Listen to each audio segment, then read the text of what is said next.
I wonder if they're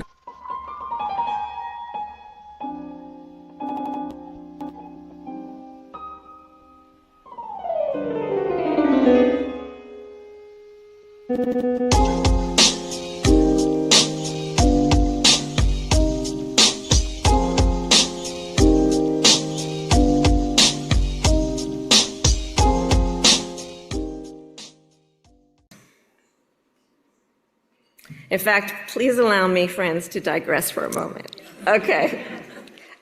It's kind of dark in here, but I'm asking a show of hands. Who saw that video from a couple of weeks ago, the one of the elephants at the San Diego Zoo during the earthquake? Google it if you've not seen it. So that scene has been on my mind. Everybody's asking me, what you've been thinking about these days? Well, so in the video, for those who haven't seen it, here those elephants were. And as soon as they felt the earth shaking beneath their feet, they got in a circle and stood next to each other to protect the most vulnerable. Think about it. What a powerful metaphor. Well, as we cross 100 days, cross 100 days, let's look back at what could have been and that we've been unburdened by. Okay, what is she saying in your mind? Is there any way you can translate that, or do we have to bring in the Enigma machine from Poland to translate that, Eric? It takes a village of elephants to raise. Okay, so the elephants circle up to protect the weakest of the elephants? Yes, they lean together. It's harmony. But why are they all circling? To protect the ones in the middle or something? Or apparently. No, I'm trying to understand what she intended on saying, and what is so fucking funny that these people in the audience, as soon as she says any of her cackle, they like she's Joan Rivers or something. What is so fucking funny? I don't get it.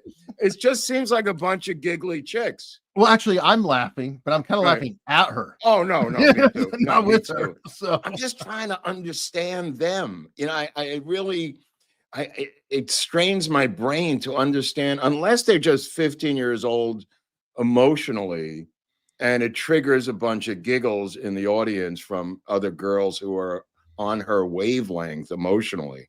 Yeah, I mean, that's a manipulation. It's kind of like the whole, flashing of the eyebrows when you see somebody projecting on it. And the giggle is like their own walking laugh track. It's like, oh, you laugh now. You're supposed to laugh now. Right.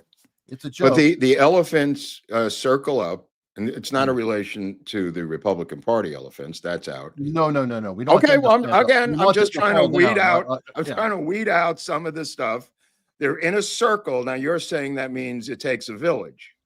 Well, I'm saying I'm mixing it up. I figure, Hillary's take a village. So the circle is supposed to be the Democratic Party circling the wagons, right? To protect the weakest, meaning the criminal, murdering, illegal aliens who are killing and raping and murdering. Essentially, yeah. Okay. Again, I'm a little confused. We may have to travel to them. Right. Okay. But you're right. This is a bullet that we bit and missed. Yeah, I mean, I had to share. I had to. The 100 days, and nobody likes looking at her. Let's face it. Nobody likes listening to it. But just as an investigative person, I'd like to know what the fuck is so funny. And I'm coming from a comedy background. I don't get it. There's no jokes. There's no punchline. There's giggles, and then contagious giggles from members of our audience, but there's nothing ever actually a joke. And I mean that in a professional joke writer manner. There's never anything legitimately, historically, comically funny about what she says. But they're no different than Jimmy Kimmel's audience or Stephen Colbert's audience now. Where there is some structure. There is some structure to what they're saying. Whether you like it or not, there's a beginning, middle, and end to the jokes that Kimmel is saying. Somebody wrote those out. This doesn't seem to have any beginning, middle, or an end punchline. You know what I mean? Whether you think the punchline of a Jimmy Kimmel joke is worth it, I agree with you. It may not be worth it, but there is a structure of a joke there. You know what I mean? This thing, not just this, anytime she speaks, it's like they said, it's a word salad. And that seems appropriate, Eric. Oh, and there's no better description than that. Just and she seems to just discover it at the time, which is it's like discovering the world through the child's eyes. We were watching this last night. Somebody said to me, "Doesn't she have a teleprompter?" And I said, she does, but does she go off the teleprompter, or is this on the teleprompter? That seems to be the question out here this past week in California. Is she reading this or improvising this? I think she's improvising that. Yeah, me too. I think it's like, Hillary's hot sauce in the purse. Okay. All right. Well, I wouldn't put that past Hillary for that to be on the teleprompter, but this chick seems to go off the grid or off the prompter into these elephant circle San Diego video zoo storylines that she's assuming you saw this, which is kind of crazy. But just Google it. Right. Okay. You didn't see it, but you're still laughing that it's funny that elephants got in a circle. Just Google it. You'll get the whole joke, I guess. It is. Yeah. All right. So what do we have today? We've got 100 days, Hunley. That's a good thing. Right. Now we'll just talk about, you said, who are they holding up? 100 days. I've got, this is just coming in today. Okay, wow. Kilmar Abrego Garcia, our hero, Maryland man in El Salvador. All right. Well, there's audio recording from his wife. He pushed me. So then when I was able to go outside to get a phone, I called 911 from a disconnected phone. Now they took a long time to get to the house. It was probably like 20-30 minutes. Anyway, there's a recorded audio of her in court asking for a protection order. The one where she said, "Oh, well, I've been in bad relationships. It really wasn't him. I kind of got confused." Well, apparently she was very clear about him. I think her ex, the daddy of her children, said the same thing, that he didn't want to go over there because she was living with a gangbanger. Yeah. The ex-husband, I think, or the father of these kids. I don't think he's the father of her children. No. Well, I think he might be a father of one of her children. Oh, one? And I think that she has two others from somebody else. This other guy else, don't hold me to it. But right. He doesn't want to come over there, according to the news, because he said the guy's a gangbanger. So he's afraid to go over there. But, this guy is apparently Martin Luther King. Yes, he is the new hero. He's in the Birmingham jail. And I predict they will file a writ of schnuggle-muggle with the Salvadoran court to try to get him out of jail and export him back into the United States to be the focus of this movement. Well, unfortunately, Trump's not helping when he goes, "Yeah, I could get him back." Right. Yeah. Like, why? Why? They'll have him at 50 press conferences a month. Yeah, I don't know. Now, this other guy got out of jail, the one who wants to extinguish the Jews. They let him out with some victory signs. I don't know if you saw this. This is one who was released here in the United States yesterday, Columbia student. The one who was being deported? He's being deported, yeah. And he is a guy who claims that he's killed Jews in Palestine and he's going to do it here. He went to a gun shop and started talking to this guy about getting automatic weapons and ammo and everything else. But he's a Columbia University student on top of everything else. All right. Well, he should fit right in with their, I don't know. That. Yeah, I'm not familiar with him. I know about the other Columbia student that they were trying to bring out, this guy who Rubio's talked about. Everybody else, I forgot his name. But is this yet another one? No, I think it's the same guy. Okay. He's out. He just got out. Oh, great. Yesterday. All right. Oh, great. All right. Well, let's look at it. We got the 100 days. Now, I've got to essentially, I have this. Did you see when Trump did this along the White House last week? Oh, yeah. I thought that was rather good visual information in terms of, putting it out visually. The mainstream media has blurred their faces on every single mainstream media news outlet because they are, I don't know what they are. They're a protected class now. I don't understand. That's the funny part is he forced them to have them in the background no matter what they do. So now they're having to scramble and blur faces. Well, the best was when he sat down with Terry Moran at ABC, and Terry Moran, started asking him about the MS-13 tattoos on his fingers, and Moran, to the president of the United States, just said, "Oh, that's photoshopped." I mean, just astoundingly. I mean, the balls of this guy, Terry Moran. He says, he goes, "Oh, that's photoshopped." And then later on in the interview, he asks him if he trusts Putin, and then Trump says, "Trust Putin." He says, "I don't even trust you," which was a great trolling answer from a guy from Forest Hills, a guy from Queens, that Trump is. And we didn't have time to address this on the previous show because he died in midstream of the show. But David Horowitz is another famous resident from Forest Hills, Queens. As is Robert Groden, I believe, from Forest Hills, and Trump nearby. Horowitz, who is as close to me, and I don't mean that me personally, but I mean politically, and in his arc, is kind of the same thing that happened to me, but it happened to him a lot earlier than it happened to me. And so I've always had a lot of respect for Horowitz, who came from the left and then created this entire movement on the right, and just had it with the left early on, Eric, right? Yeah, as a matter of fact, he was the mentor for people like Charlie Kirk. Oh, Charlie Kirk and Turning Point, he's literally said, "I would not exist without Horowitz." Didn't he go to like one of his academies or one of his schools or something? He worked with him early on at the Freedom Center.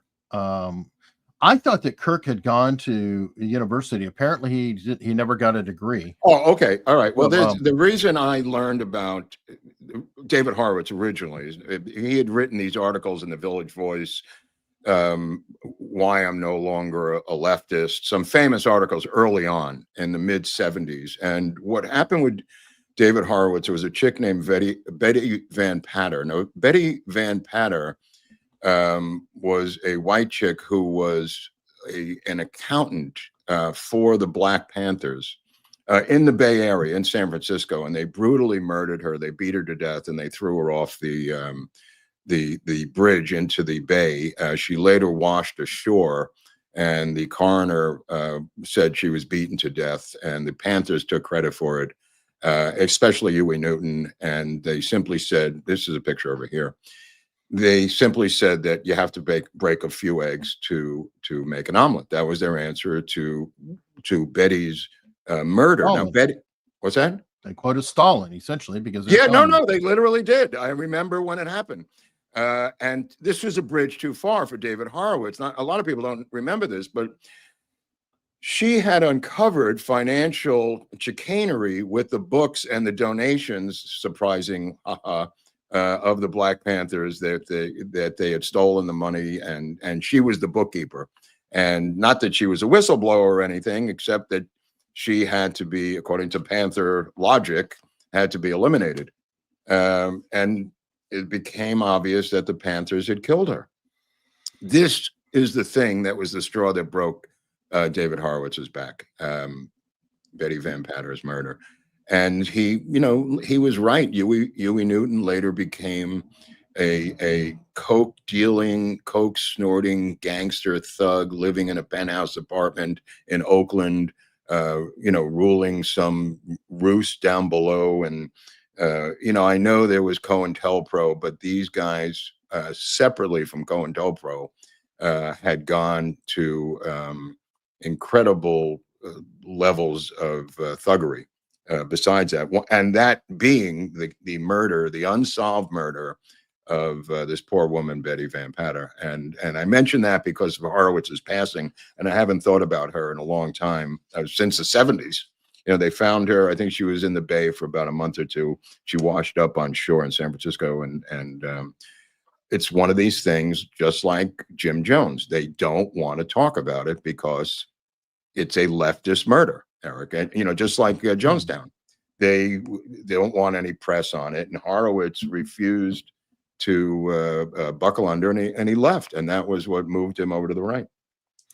Well, and, I mean, there's that old saying, but there's almost matching here that a conservative is a liberal who's been mugged.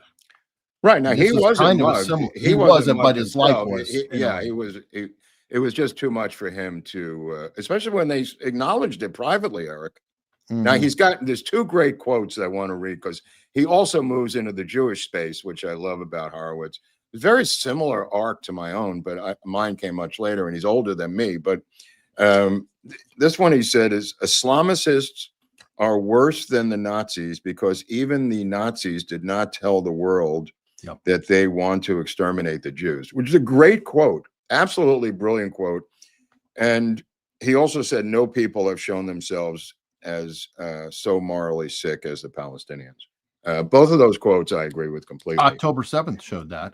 Absolutely. They were literally recording atrocities as they did it to celebrate, and the Nazis did hide what they were doing. Yeah, these guys are not hiding it at all. And he says they have a special place lower in the moral rating system because of that. And I never thought about that, but it's true. Yeah, it's sad. It's true. And I can't wait till Ben Shapiro explains it to Tucker Carlson. That's going to be interesting. I saw that go down where Dave Rubin invited them both, but Tucker's going to have Ben on, I guess. We'll see. Well, we'll see, because Ben is insisting on neutral ground and Tucker is insisting on making money and having editorial control. I'm sorry to give you the news, Eric, but this may not occur due to Tucker's demand that he come on there and talk to him in that space and, make money off it. But I would be excited to see it. Yeah. I'm not sure if it will happen either, because Tucker has, gone after Shapiro a lot. I don't get it. I mean, his numbers are so far off the mark. What Tucker keeps talking about in his show, they're so insane.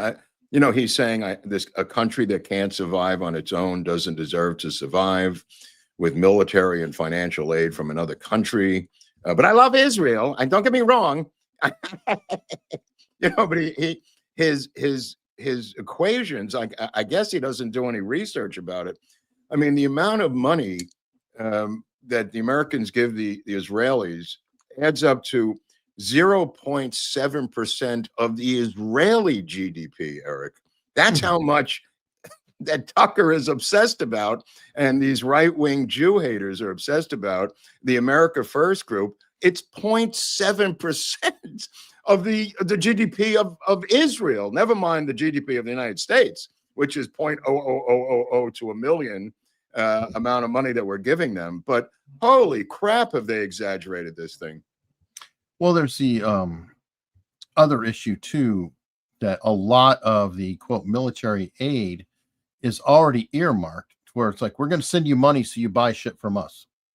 Well, we do. Everybody does that with everybody. No, we do, but people need to count it. That is a factor, where it's like, I don't know if it's a factor, but based on their worldview, and I mean this as this America First party, which oddly enough reminds me of the America First movement of Charles Lindbergh, who went over and visited Hitler at the Third Reich. Nazi Germany got a medal from Hitler and was proud to be America First, proud to be an isolationist, proud to not interfere in the Third Reich killing of 6 million Jews. And that was Charles Lindbergh.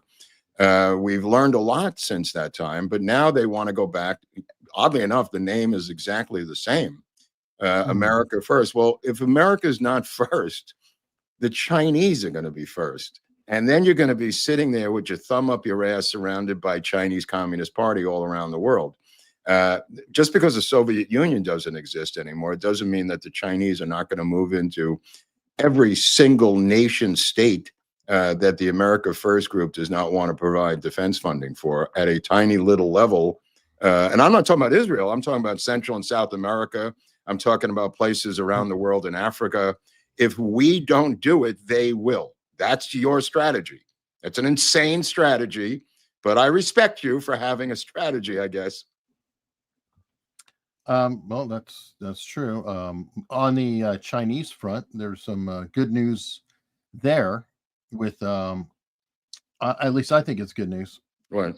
Trump signing that deal with Zelensky finally and pushing that through, because that is one of the things that China has over our head is the rare earth materials. Well, not only that, yeah, they're saying it could pay for the war that we spent like reckless drunken sailors, and simultaneously they've thrown up their hands and allow the Soviet European Union to now take on the brunt of this war against Russia. They're wiping their hands of this because it's not Zelensky. He's obviously a stooge for the Soviet EU, but he can't make a deal because the Soviet EU won't allow him to. These demands are insane: return of Crimea, return of all land from before the war, being in NATO, all the original stuff, and it's intentional. It's intentional they are facing an existential threat in their minds, the Soviet European Union, and that is they have no natural resources. They make nothing. They have no industry. If they, in their minds, do not destroy Russia and take their natural resources, how are they going to survive? This is what is driving their crazy train to the brink of nuclear war. They're willing to go to the brink because at some point, without an army, without any weapons, only armed, and I'm talking about the European Union, they're only armed with a smattering of nuclear weapons. What is their offense against the Russian army that's now at its peak? The Russian military and the industrial might of Russia is the United States equivalent in 1942, 1943, 1944. They are at the peak industrial production of weapons. The EU is having cafe au lait on the French coast. This is the most insane military idea since the Maginot Line. Yeah, but Trump and Rubio are saying good luck. I mean, there's nothing they can do except getting this unbelievably great rare earth minerals deal out of Ukraine to repay our treasury for breaking it open for 4 years by Joe Biden in one of the most insane military spending sprees in the history of the United States. I agree. And it also pulls some of the sting with the Chinese battle going on right now. Yeah, it's a brilliant move. By the way, Rubio's running the earth now. I'm not so happy about it. Rubio is proven to be a pretty it makes me very nervous that he has taken over Mike Waltz's job and the State Department job. He is a new Henry Kissinger. It makes me very, very nervous that this guy has this much power. Trump, he definitely has pleased Trump because Trump has given it to him. I know. What do you think about the Waltz thing? Because I definitely, well, I knew he was out. Yeah, I said to you, they had to wait. Yeah, they had Eric and I was saying they had to wait until the dust, settled before you could give them a scalp. It's not a lateral move. That would be an exaggeration. It is a downward move to be the UN ambassador. It is merely a ceremonial job. I think there's some saving face there to someone. Instead of shit canning him, I'm glad Alex Wong is out, who is really the threat to that area of the government. Waltz can't hurt anybody as ambassador to the UN. He was not fired. Trump doesn't like to fire anybody on the earth. But he just seemed incompetent. Let me put it that way. I don't think he was malicious.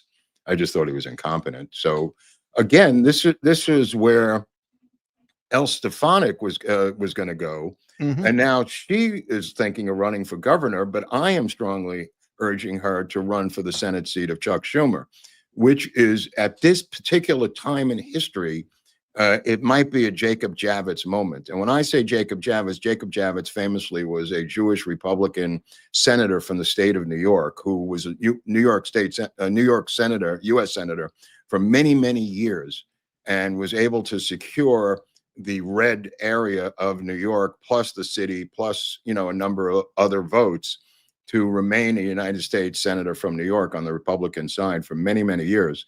That can happen with Stefanik. So I urge her to take a look at the polls and we'll be talking about polls in a couple of minutes, but Stefanik has to do some polling to find out if this is a winnable seat, because if she goes up against AOC, which is a likely successor, I think she can destroy her, Eric. I would pay to see those debates. I would love to be there for that, to see the two debate over that Senate seat. You know, I think she can destroy her career if this is played properly. The governorship of New York, while a red plum of a job, is still not going to take down New York City and the powerhouses in New York on the Democratic far left. So again, I think it might be not as equally powerful as being a United States senator on the Republican side of the state of New York. Well, a senator, if she can get that seat, yeah, she can, linger in there forever. A lot of, the incumbency advantage with senators is pretty high. Yeah, we've had a lot of governors in New York. They seem to change chairs every 4 years. We've had blind Negro ones. We've had crazy women. We've had guys like Cuomo who were grabbing everybody's ass. I mean, it's just been an insane revolving door of governors. Nobody wants to live in fucking Albany. She's from up by Buffalo, so maybe she doesn't care. But nevertheless, it's not as powerful as being the New York senator. Yeah, in my humble opinion. I mean, we got a problem here because, as I predicted 19 years ago, it looks like Kamala Harris will be running for governor of the state of California. Yeah, she's finally starting to appear. Yeah, and you see how that's going. All right, well, back to the 100-day theme. This was good to see. Government jobs slashed by 23,000 under Trump, Elon Musk, Doge, the most since Reagan. Well, the jobs report came out this morning, 177,000 new jobs. They were not expecting that for April, Eric. So all of this draconian, the sky is falling, Trump has failed as the economy in chief guy, apparently quite the opposite once again, picking up 177,000 new jobs in the United States. Yeah, it's a weird situation because it is obviously the uncertainty is driving the markets crazy, and I can't completely blame them on that. It's like Apple. They're on the phone constantly saying, "Look, we gotta talk this out. We gotta talk this out. We got iPhones coming out this fall, and there's hundreds of other businesses that are definitely doing this." I did see an encouraging headline though, the Temu. So, Temu is talking about sourcing their products here in the States. I love Temu. And Temu, so it's like, hey, we can have our cheap junk. Everybody, is always talking about, hey, you can't, nobody's going to you won't get your cheap Chinese junk anymore. Well, Temu, I have to have my cheap Chinese junk, Hunley. Well, there would be cheap American junk. And by the way, can I talk about something that I think people are missing? They're like going, Kinzinger, was going on about, of course, the rote line of these are Chinese jobs, no Americans want them, blah, blah, blah, blah. Here's the reality. A lot of the jobs that come back here will be automated. They probably won't have people, but then who is going to work on the machines that are automating the stuff? Who is going to be driving the trucks to bring the supplies in? So I don't think people realize that bringing manufacturing back here, even if it's robots, is an extreme net positive because what if it's sex robots? What about if it's sex robots? Well, you can have sex robots working on themselves. Okay. I like this. I also heard from intelligence sources today out of New York, Eric, that subpoenas have gone out to mortgage companies, insurance companies, and title companies regarding Tish James. Subpoenas have been sent out now to the companies that brought them in under oath to go before a grand jury. So there's movement is what the story is I just got last night. Okay. There's movement. Yeah, it's going to take some time, to roll it out, but good. For the prosecution, I look forward to seeing that. Yeah. And this, in case people were worrying, Robert De Niro says he loves his trans daughter. Yeah, we brought that up last week. Yeah, but I forgot that his father was gay. De Niro's? Very good look, Hunley. Very good. That's why I'm here. He had a gay father, Robert De Niro. The father came out late in life. He was a painter, and he said, "I am a homosexual." And the family, of course, was completely shocked. So now he's got both ends of the spectrum. He's got a trans daughter and a gay father. And you wonder why the guy's a fucking nut. Okay. Yeah. Good on him. Enjoy your family. And his crazed sexual things that he does, proclivities that we explained to Viva. I'm not going to bring it up again because Viva will call into the show immediately if he hears it. But nevertheless, this guy's a freaking mess. This guy's a total mess. Talented actor, but talented not actor. A great human. Great, not such a great human. All right. Well, what a lot of people want to know, and I'm sure you want to know, is who's Big Balls? Yeah, who is Big Balls?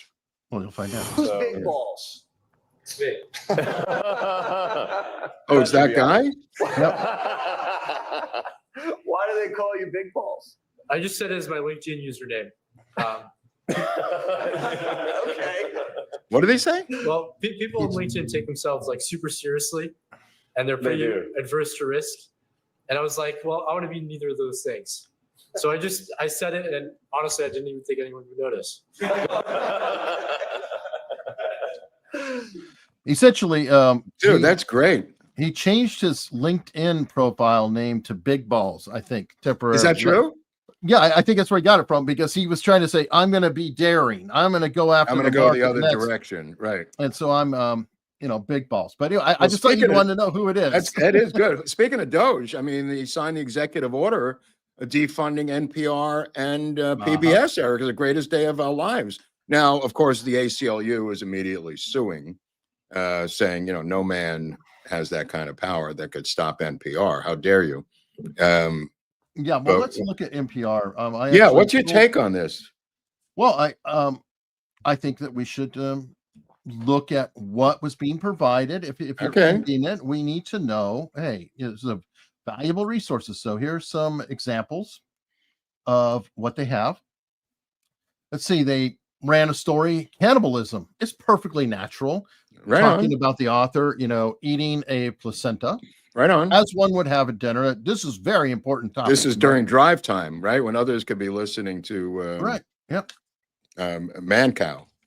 Yeah. And then 2021, they declared the Declaration of Independence to be a document with flaws and deeply ingrained hypocrisies.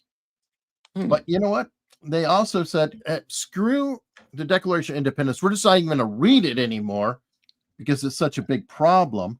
And they put in an editor's note warning that the Declaration of Independence is a document that contains offensive language. Oh, an editor, kind of like our Wikipedia warnings on JFK. Exactly. Yeah. Oh my God. It's like a trigger alert. Yeah, they're doing it themselves. And then, oh my God, they called illegal immigrants illegal. What do they call them? No, that was a mistake. Oh, they're apologizing. Yeah, they're falling over. Oh my God. Now, they're very concerned. Go ahead. No, they're very concerned that young men may be abstaining from touching themselves with online pictures. That's a problem. We can't. They are just sick. What is their obsession with all these weird stories? Well, here you go. They got a Valentine's Day story around queer animals.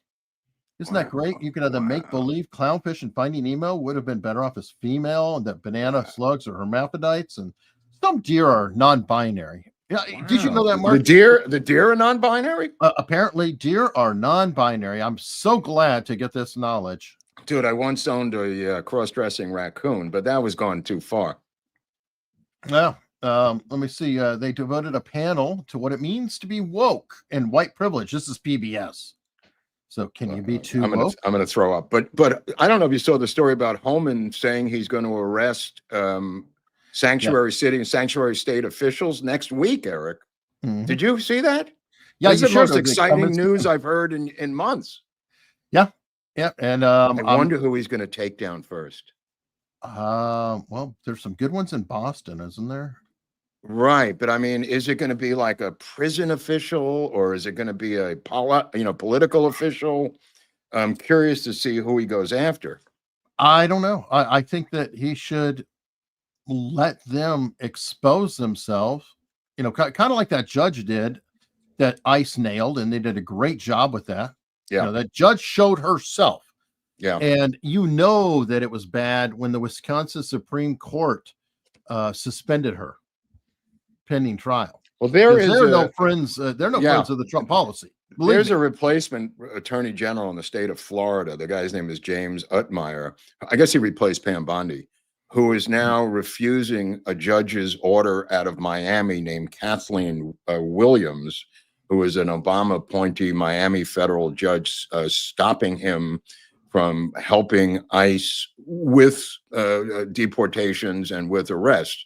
And he is saying, I am not going to obey this order, and is willing to be cited with contempt of court and incarcerated by this Miami federal judge woman appointed by Barack Obama. This is a fascinating late-breaking story because this guy is willing to be in contempt of her court to carry out his sworn oath, Eric, that he took an oath to the Constitution of the United States.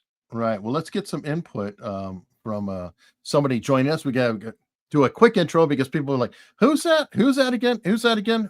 We've got Rich Bears, the notorious, infamous People's Pundit, who is literally shared out by Donald Trump himself on a truth this week. So being 100 days and the polling going on, we wanted to get Rich on here to tell us, hey, what's the status going? How bad is Trump really doing? Is he burning up in flames like everybody is claiming? Or is it pretty much more of the same? Hey, guys, how are you? Hey, Rich. Hey. Living the dream. How's your wife and kids? Never mind what the Trump is doing. That's actually why I'm a little bit late. It's competition weekend, and Right. everything was they go away for the weekend to do it, Yep. and Yep. I had to make sure they were all situated and ready to go, and I just say my goodbyes and best of luck to them. Okay. But, yeah, it's good. Everything's good. Everything's going Okay. on. Beautiful. What about last we left off in episode 12, the Rich Barris saga? You were still thinking about running for higher office. Yeah, I may. I mean, look, if they don't pull their act together, Right. very So you're well may threatening. You're threatening them. I am threatening them. I've Okay. already threatened the U.S. Senator from North Carolina. I think Okay. I'd crush him. I'll be honest with you. I mean, I'm just being real. There's not too many people, and I guess I would. You got to pick a party, guys. I can't stand either one of them, but the only way to affect change is to pick a party. Right. I'd obviously not be picking the one with the D after my name. So, I mean, there aren't too many younger Republicans who can walk through an American ghetto and earn votes, and I think I'd absolutely stomp Tom Tillis into the ground. I would, Right. but we'll see though. I don't want to turn my life upside down. I got a lot of stuff, that would obviously be difficult on my kids. Not that I personally care. You already go through it when you're a public guy anyway. Yeah. So I mean, it is what it is. It's just people love to make cheap shots. It doesn't work in today's America anyway. People love an underdog. They love a comeback story. So I have thought about it, and I regret that I said no. I've had people ask me to do two things in last cycle around. One was to run against Murphy, who is my congressman, and the other one was to run for governor. And I'm like, I don't think I'm anywhere near. I mean, that's not really true.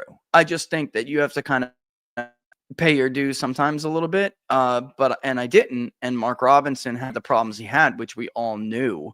And the only thing we didn't realize was that certain Republicans would be so pathetic that they would run to Josh Stein's campaign, give him that information, which then he gave to CNN. And unfortunately, Mark Robinson handled it awful. I mean, if you guys didn't read the material, the guy's on porn sites talking about what he does to his sister-in-law. I mean, That's weird. Yeah. Oh, it's really bad. Will Byron Donalds have the same problem in Florida? Florida's a different animal. I'll tell you right now. Go ahead. Florida's a different animal, and I think soon the Florida Republican Party, as far as a vote, will be majority non-white in the not so distant future.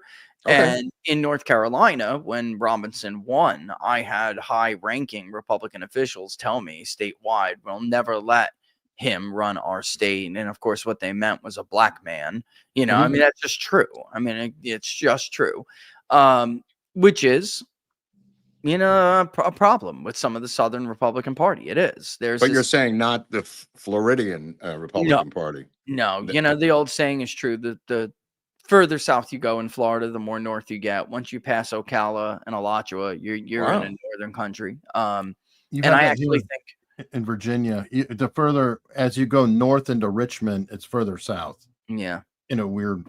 The further south you go in Philly, in Jersey, the more Philly you feel. Yeah. I'll tell you what, some things I do miss about the tri-state area quite a bit. What is it, Bobby? One being food. Food. Of course. Of course. You know, I don't miss. How long can too you much eat perfume grits? on I a don't woman. understand. You're not a grit guy. I mean, you seem like a hoagie guy. Although there are two, I am a hoagie guy. Barbecue. Although there are two people that I have had grits from, and one was a guy who he owned a basically soul food restaurant in Gainesville. He was on Iron Chef, I believe, Bubba. He was on Iron Chef, and he won with his Southern shrimp and grits, which are delicious. I mean, so I'm not a grits guy, but sometimes they are great. And then my wife makes a grits, which is like an egg and cheese grit. That's really. Good. I feel like I'm talking to Joe Pesci about grits and my cousin Vinny with you.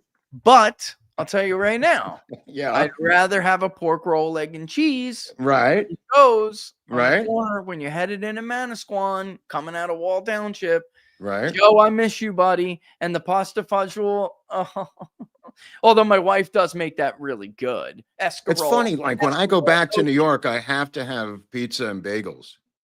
I found, and it's kind of funny, they're from Long Island. I found a pizzeria here, which is more than a pizzeria. It's an Italian restaurant. You can get bracciola. You can get, I mean, it's so good. And I knew it too. The minute I walked in, there was a mural on the wall, old school New York, Twin Tower skyline, license plates from Brooklyn all over the place. I'm like, here we go. And then I look up on the board and I see everything.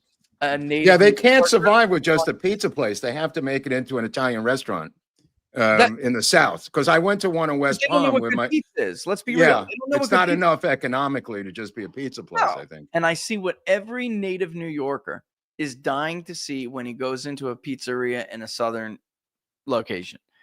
You'll never see it, which is why we're all dying to see it. Sicilian, $24.99. Yeah, Sicilian. Let me get the square deep dish, baby. So good. And I had it the minute I took a bite into that. By the way, I'm a little shout out to him. I'm talking about Mario's in New Bern. All right. Okay. What are you in Newburgh, New York, or what is New Bern? New Bern. Oh, No, New but Bern. Newburgh, New York was actually the city I was born in. Is that true? Wow, I stumbled onto that one. That was weird. It is. And my parents were out. My mother couldn't make it, and I was born in the hospital in Newburgh, New York. Wow, that's a weird spot. Even though we were from the five boroughs, they were. Right. So you've gone from Newburgh to New Bern. Newburgh isn't there an Air Force base up there, Rich?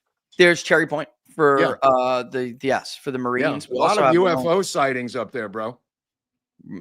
I haven't seen one here yet. The sky in my area. Because no, I mean in Newburgh. That's like a stronghold of UFO sightings. New Bern? Really? Newburgh, New York. Newburgh. Oh, Newburgh. Oh, that I believe. The Hudson That's a Valley. hotspot. That's a the hotspot. Hudson Valley is a hotspot. Absolutely. Absolutely. Oh, yes. Yeah. And that's another thing. The Hudson Valley in the fall, guys. You know, like the Legend of Sleepy Hollow. From Dude, I'm going to Woodstock in the fall. I'm going home. Yeah, I'm going back. Oh man.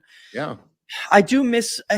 There's still something that happens when my wife and I went to her cousin's wedding, which is over already. That was quick. In the middle, it was the summer, but I just felt like it in my bones, Mark, and in my DNA. I know. The ears popped, but they popped, and I felt like this is the way it is normally. My body is still acclimated to the Hudson Valley. Me too. Altitude. Me too. And I felt instantly home, and it drives me crazy that I can't be there. Like, well, at least you're on the East Coast. I mean, you could go up there. I mean, For You the- could for you could those of drive you- up there. I mean, I guess, yeah. But for those of you who don't know what we're talking about, you go to the Hudson Valley in the fall, and Yeah, you it's, see it's spectacular. absolute- It's really spectacular. It's like God came down and kissed the earth. It's Yeah. gorgeous. It's just Yeah. Anyway, I'm just getting back to politics for a second. Yeah. Scott Jennings apparently dipping his toe into the water here in Kentucky. I Speaking saw of your that. career, I thought saw you may that. want to comment on Scott Jennings' chances to take the McConnell seat. I Rich. think that McConnell is going to have a lot less. He'll have some, but he'll have a lot less to no almost influence on this race now because you can't get anything out of him. Trump's not going to let him get a job, that gives him any influence in the administration, which is what people normally sell when they get out. Yeah.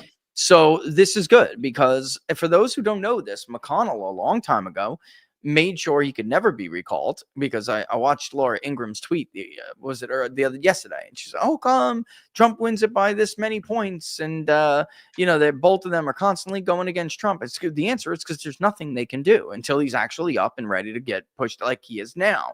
I think Jennings probably is going to be the odds-on favorite at this point. Wow. Yeah. Well, Now, Trump what about also, from what I understand, Trump is Go ahead. giving him the go-ahead to go do it. Yeah, I heard. I didn't know that. Yes, I heard. Okay, they then met- riddle they me met this. last week, and this is apparently in the bag. Wow. That's the case. It's a wrap. Riddle me this one, Batman. Cornyn versus Paxton. Trump is going to pick who, Barris? If he doesn't pick Paxton, Yeah. there are a couple of reasons in the background that I can think of, but the Yeah. problem is those reasons also apply to Cornyn. Yeah. So for people who, and this is the stuff that people at home never know. Yeah. Ken, I love you. You know I love you. He's a good guy. He's a good guy. He doesn't even own his own mailing list. He and like 80% of the Republican Party in Texas are now essentially campaign owned by the Jeff Rowe crew. They don't have any ability. Explain who the Jeff Rowe crew Yeah, what is is to the that? people who don't know. Axum and Remington, all this. It's the GOP consulting class. Jeff Rowe ran and pushed Ron DeSantis into his early political funeral. He had Ted Cruz run against, and Donald Trump in 2016. He is the reason Ted Cruz refused to give up for as long as he did. And he is your textbook GOPE. Oh, we're traditional conservatives nonsense, which is all a scam because then they get in anyway and they're all full of stuff, So, they're the worst campaign class. They are, for those of you who are a MAGA out there, or even like I've been a Republican for many years and disappointed with the Republican Party's performance once they get in power. They are the consulting class. So this is a guy who also threw Steve Cortez. Steve and I used to be close. I mean, he threw everything into the garbage by believing Jeff Rowe, who one day when I was home polling, looking at polling results, Steve called, and it was before he decided to jump on the DeSantis train. And who's on the other side of it? Jeff Rowe, saying that I'm an idiot. I don't know what I'm talking about. There are more suburban women that you could win than there are non-whites that Trump can get. And I'm like, I'm not going to argue with a moron. Here we are. He goes on Fox and Friends, I believe it was, after the Pennsylvania election, because his guy was losing. At that time, it was Dave McCormick against Oz, because he's always opposing the Trump candidates, these guys. Oh, right? Well, this is my question. Are we at war? Is there a civil war right now between the MAGAs and the GOP? And I mean that not just the voters. I'm talking about inside. There is. Yeah. But here's the problem. The president's not helping his own side. I know. He's Lindsey Graham. When there's a guy who literally fell on and Johnson. Yeah.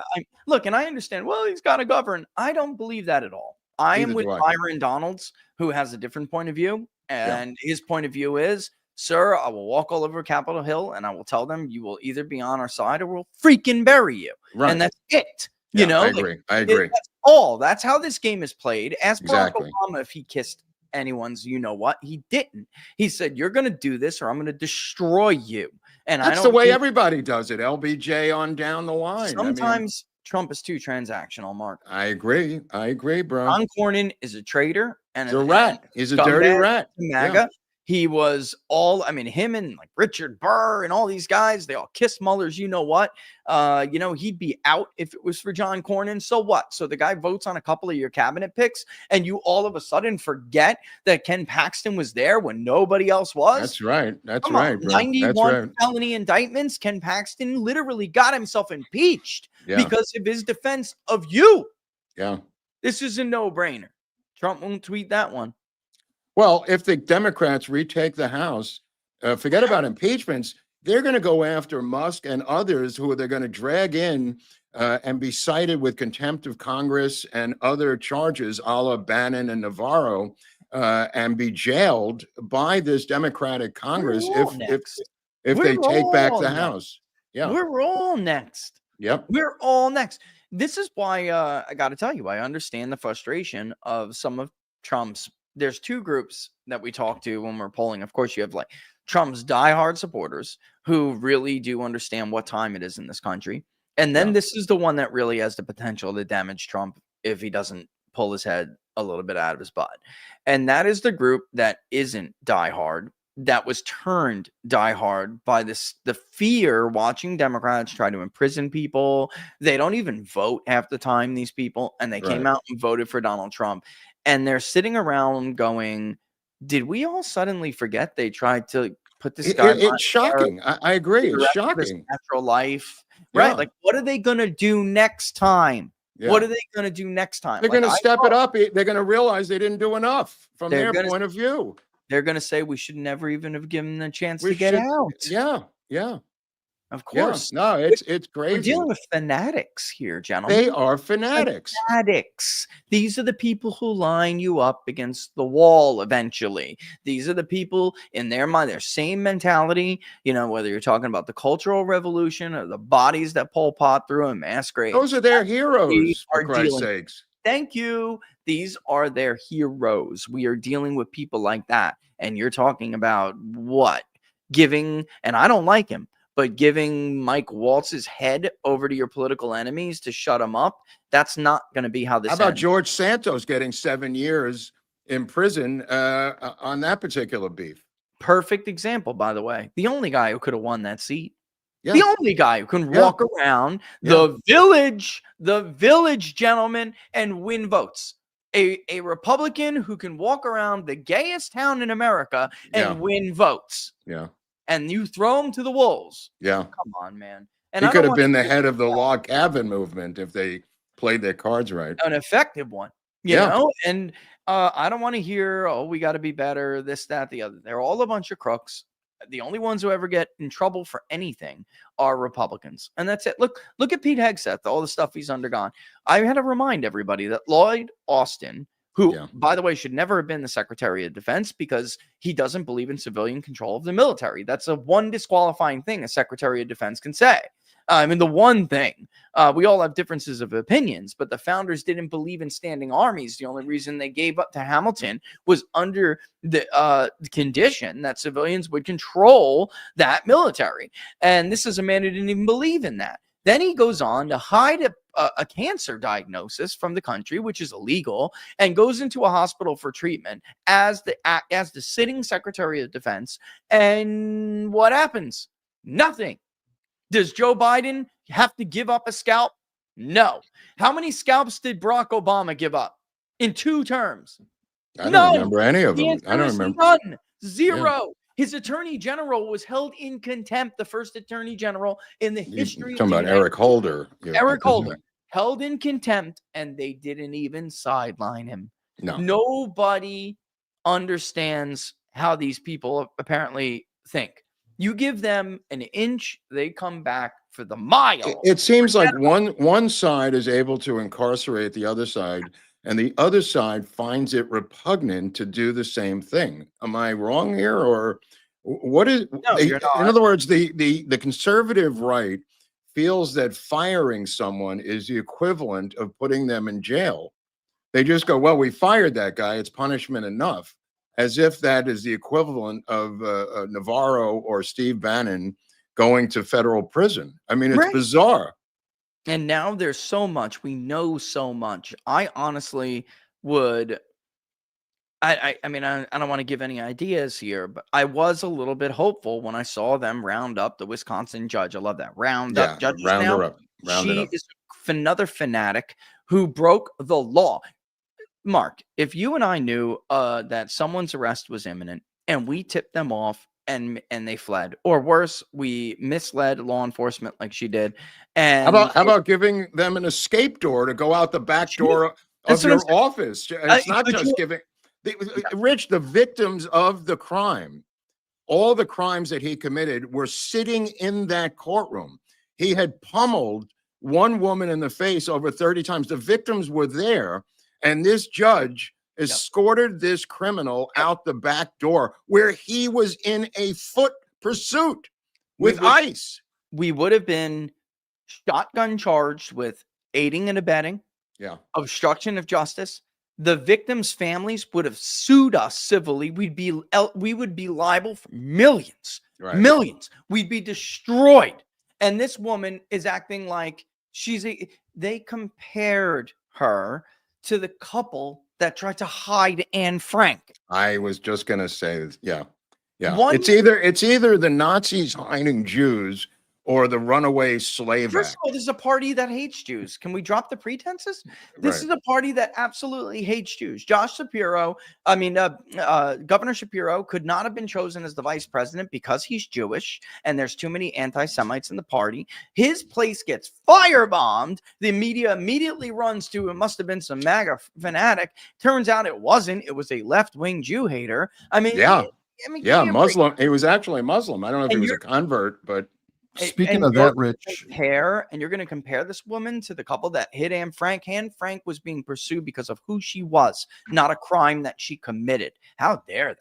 How disgusting! Speaking of that, Rich, maybe you could. What's going on with Fetterman?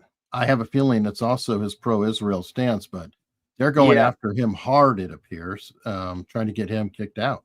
You can't do what John did in the modern Democratic Party. You can't do it. It's Israel. That's a cardinal sin. Sticking up for Trump at all and his supporters, cardinal sin. You can't do that. You could go outside, strangle a 4-year-old girl playing with her doll in the street, and as long as you say Donald Trump is evil, you will be forgiven for all sins. If you are a class betrayer, or if you are a you're looking for the word apostate. He's an apostate now. Yes, absolutely. Because this, of course, is their religion. So when I say fanatic, I mean fanatic. All right. Like you have the right, religious right that dances around with snakes and drinks poison and acid and so whatever the hell they do over there. And then you have the left. The closest thing I could think of is the Church of Scientology, Rich, that goes after apostates who leave the church. Yeah, this is the closest thing I can remember. What a great! They're what's his name? They're like L. Ron Hubbard. Same thing happens with L. Ron Hubbard. Evidence, Jehovah's Witnesses. They're excommunicated from the family. Yeah, no. If somebody leaves the church, like a Jehovah's Witness, a lot of them, depending on it. Oh, you're supposed to give up it. There's a name for it. There's a name for it. Just so you know, the Scientology people will come after you physically and destroy your life. Sure, they as an apostate. I don't know if Jehovah's Witnesses does that. I'm not. Miscavige is Miscavige is a brutal dictator. Where's his wife? Where the hell wife is still missing? I mean, but this reminds me of the Democratic. It reminds me of the Democratic Party, Rich. Yes. Yeah, that's all I'm saying. It's a good parallel. You're drawing a legitimate parallel here because this is at the core, and one of the best people to ever explain this, I kid you not, was Don King, and he had once said, I forgot there's a convention. Don King, the boxing promoter. Yeah, it was a convention. Okay. It might have been the RNC in 2016. Okay, but it was a convention, and he was there to support Donald Trump, and he's just on the sideline explaining to people like how long he's known Trump. And, but somebody had brought up that half of these people that are coming out against him and hate him, and they all loved him. Right. And it was talking about that, Al Sharpton, we call him all the time. He loved Donald Trump, ask him for money, whatever. And he said it the best. And it is what basically he was trying to articulate what I was just saying, which is he's a class betrayer. But they view this guy as the worst kind of apostate. He is a rich white man from a certain generation. He's had all of these privileges and run with all of these crowds. He knows a bunch of people's dirty little secrets. I mean, there's not very many people from that his generation in the media and entertainment world that didn't know and kiss his butt at one point or another. And they feel that this is the worst sin you can commit, which is to basically forsake that system that's designed for you, all for those dirty, unwashed mass little people that you're not supposed to care anything about. And, they will make or try to make an example of you. And Don King explained all that in the most just down earth way of saying it. And he is 100% right. And the only way you know the true extent of what he means and what that is if you've ever run in these crowds. They feel like you are, the apostate word is the right word. That's the right word. It really is. Yep. He nominated this guy, Stanley Woodward. I don't know if you know about this, who's got a wife, Kristen McGough, who was an anti-J6er. She's a radical leftist attorney. And now Woodward, her husband, would be third in command at the DOJ, Eric and Rich. And this story. Place too, by the way. What's that? He's a total nutcase, this guy. I know. He's a total fanatic. Black Lives Matter. Who is nominating these people? I don't understand. Is this Susie Wiles's work or what? Listen, I brought it up before and I referred to it. You have somebody like Paul Dans who could have been tapped, and I don't know what his plans are, but could have been tapped to run for Senate against Lindsey Graham. Trump comes out and, drops the endorsement bomb to chase anybody out. Paul fell on his sword, damn near destroyed his reputation in some circles, because once you, of course, support Trump in this way, business is hurt by it bad. He does the Project 2025. The entire point of the project is to make sure this doesn't happen.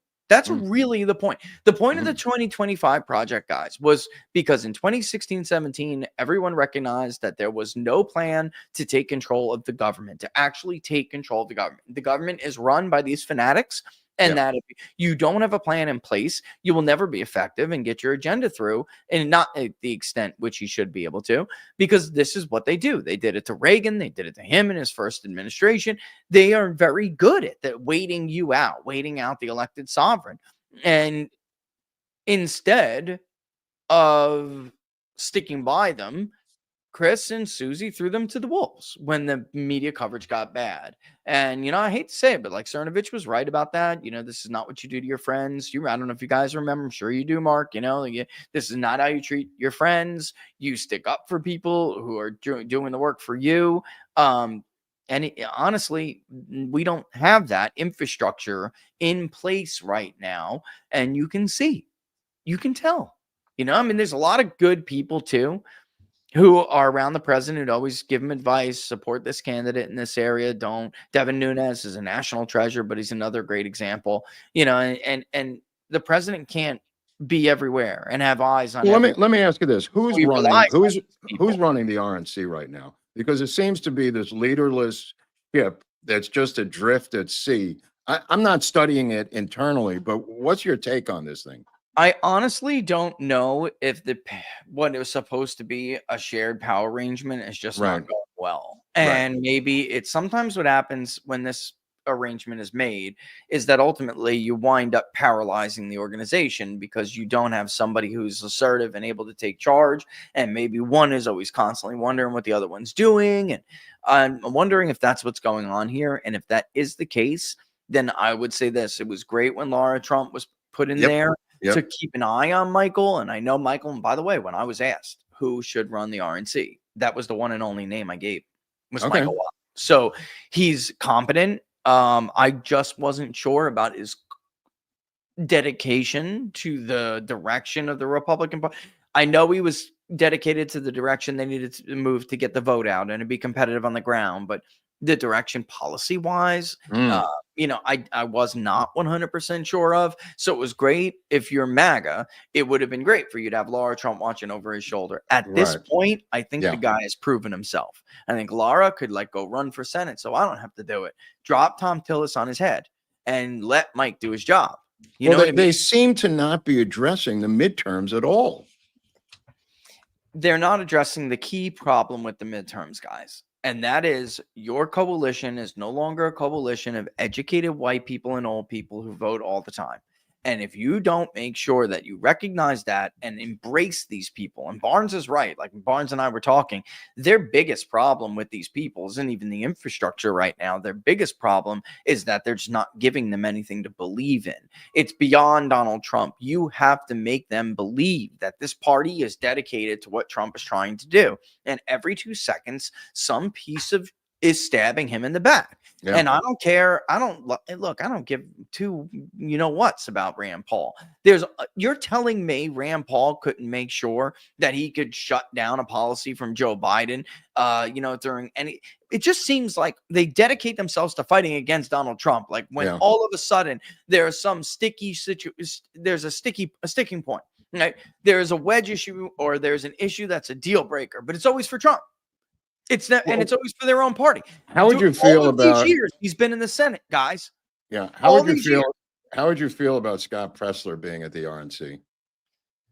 I know Scott and I like Scott. I do. I feel like I think it would. Everyone knew about this stuff that all of a sudden started to resurface and make its way all over Twitter, stuff that happened. I'm not going to embarrass him and go through it. I don't think it's right or fair. Everyone knew about it for years. And all of a sudden, this is brought up, right?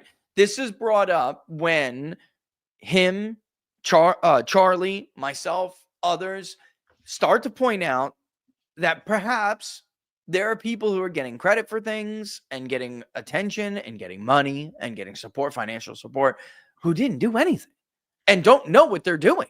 And Can you be a little bit more specific? It's a little vague.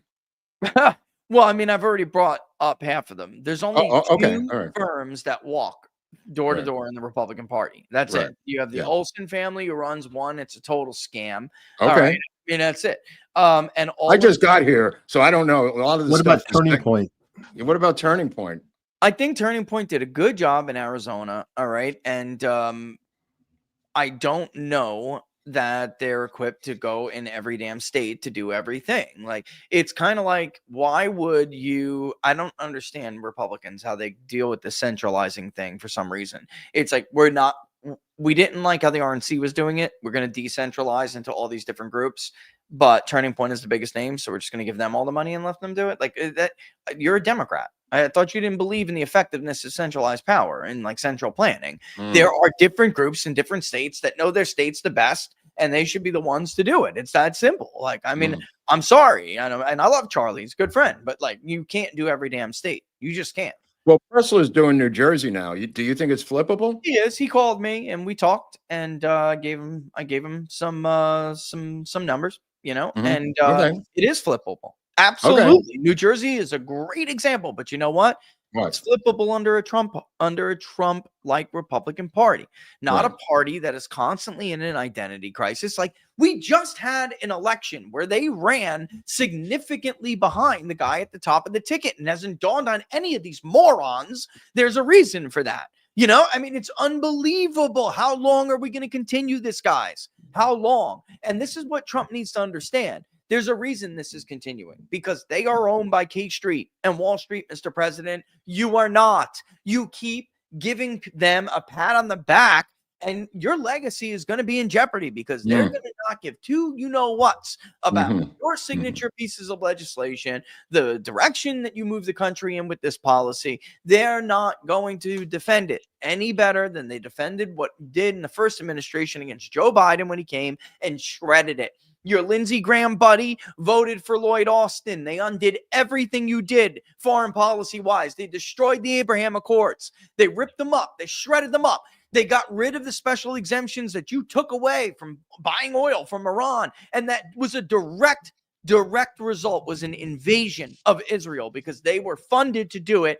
And people don't know what I'm talking about. When you embargo something like oil exports from Iran, We had it at an all-time low. It had never been that low. And the reason why is because there are all these ways around embargoes and sanctions, all these ways around it. And one of them is literally a permit that the U.S. issues. It's an SRE. And it says, don't worry, Germany, you can still buy from them. And the big one was China and Germany, but China.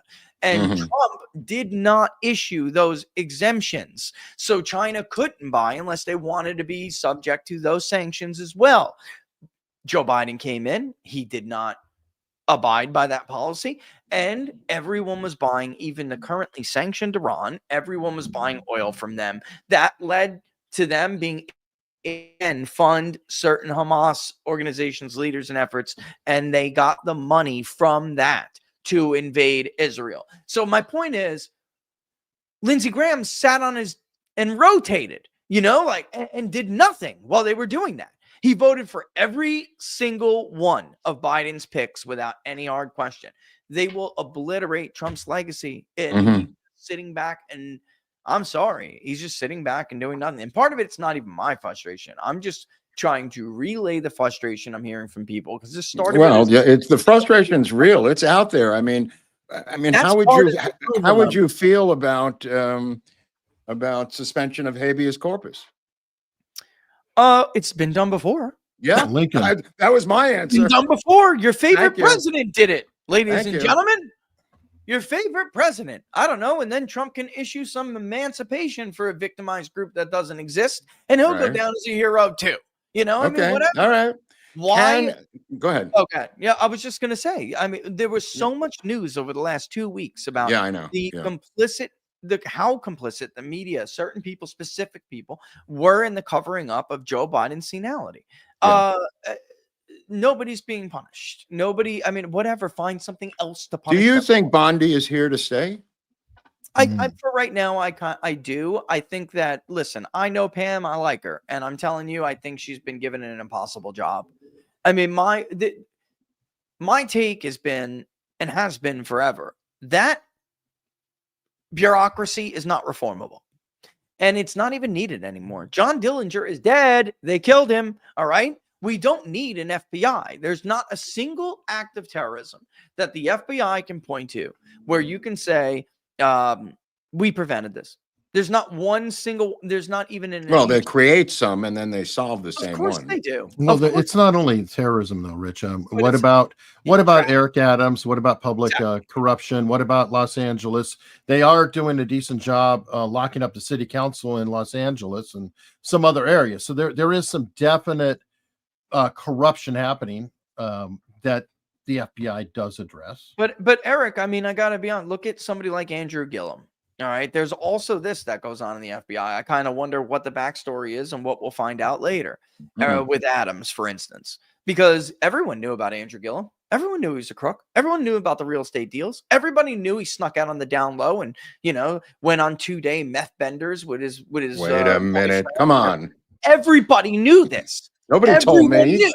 And nobody did anything until he scammed Democratic donors out of money. And then all of a sudden, the FBI comes kicking down your door. They're the Stasi for the party. That's it. You lose your usefulness. Well, they did the same thing to Eric Adams. They That's what I'm after saying. he criticized the border security, and then they took his cell That's right. phones the next day. That's right. And the same, you got Democratic congressmen who have been representing the southern border of in Texas for years. Nothing happens. He talks he talks positive about Trump's immigration policy and breaks with the Democrats, and suddenly his office door is kicked in. I mean, I don't know what we're doing with them. So what, finance crime that we have other agencies that do handle investigations when it comes to white collar crime. I think the SEC has their own investigators. The Secret Service has some, but the Secret Service does. Yes, Yeah. we don't need. Well, that organization is completely bereft of anything. I mean,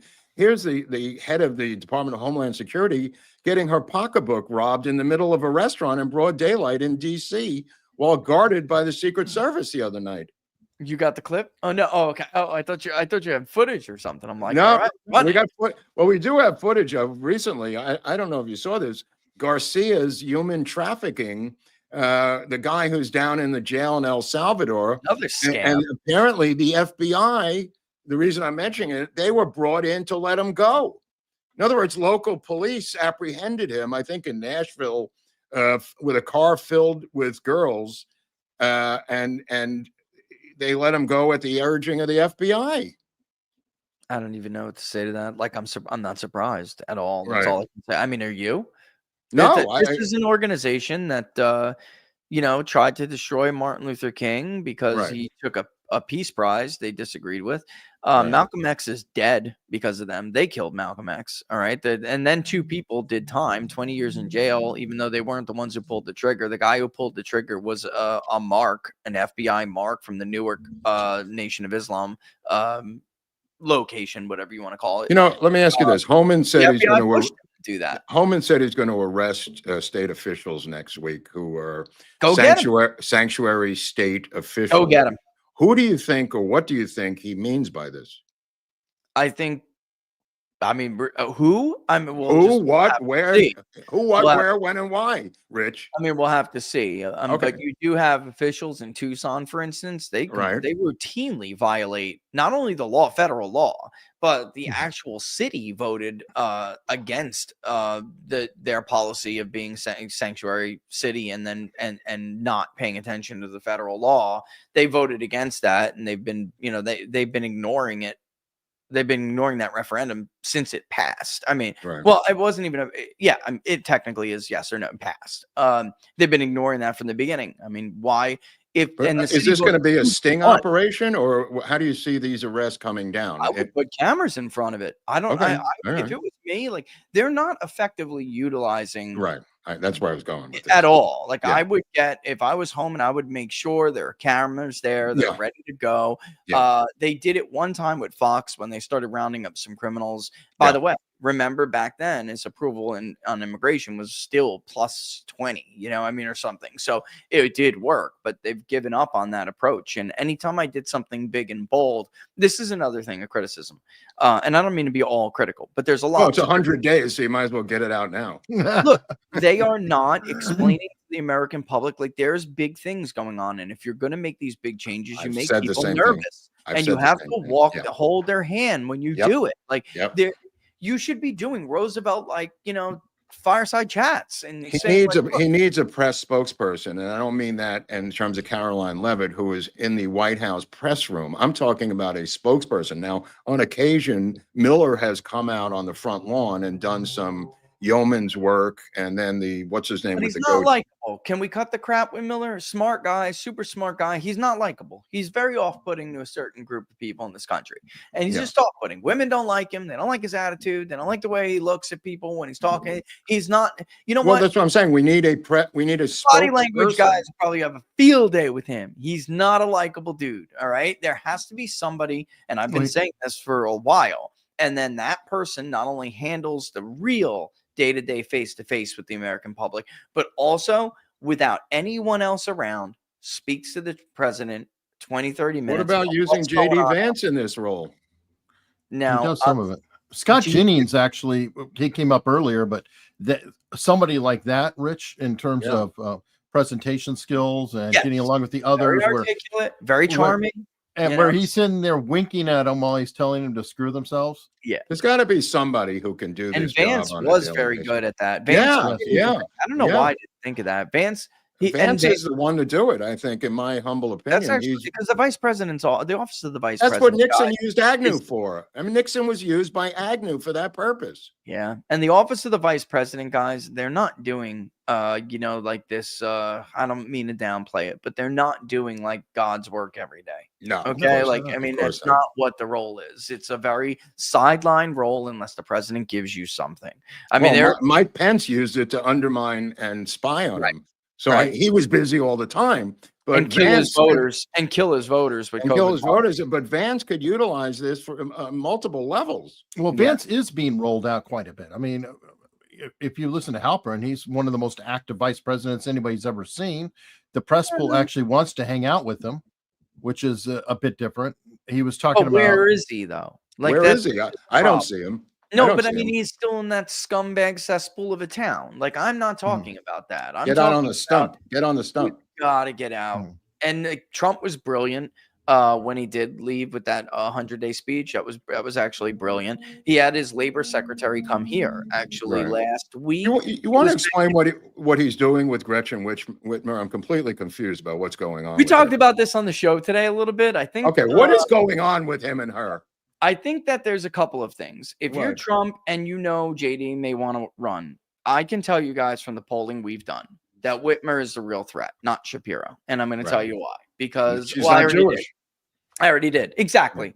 There's too many Democrats who are anti-Semitic, and he's never going to make it. And even if he did, there would be so many of them that stayed home. It would be he has no political future in that party. He's dead.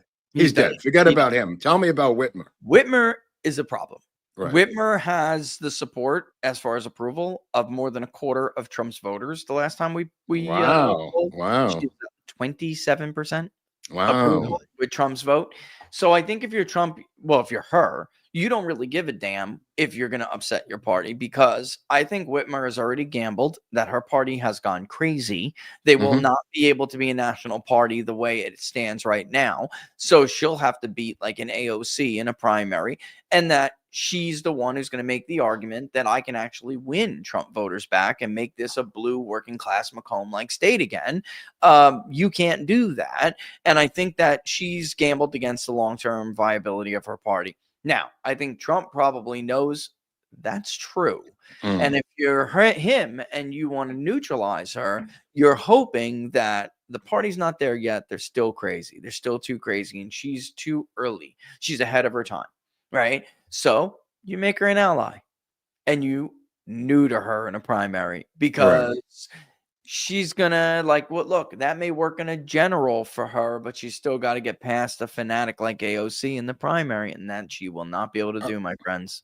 Okay, let me ask about AOC, because she's obviously, I think, if she's pragmatic at all, is in the position to take Chuck Schumer's seat in New York State. But the presidential thing is a trial balloon, in my humble opinion. But I think the Senate seat is a move that she can clearly make. I have thought that maybe Stefanik could stop her in New York, Rich. I don't think so. That's why I wanted to ask you, what's your take on Stefanik versus AOC in New York? I think she'd fall about 5 points shy. It would get closer, but in order to do that, Republicans have to do the work that we've been talking about for a very long time now that they're not doing. You know, you still have people getting pushed out. We just brought up one before. Look at what happened to him. He's going to get 7 years for that. And then you have, for people who don't know this, the New York Republican Party is run like the mob. And if you cross them, they will F you forever. And they're horrible at what they do. Look at that last. Well, it's like the California Republican Party. Yeah, I mean, which is another absolute joke, by the way. This thing, you know, going to what's her name, as if she's some breath of fresh air or something. What does she do? She goes and hires her on the first day. You take a look at that guy's Twitter account. He's super anti-Trump. They get somebody to replace John Duarte, who doesn't want to run. His first endorsement is John Duarte.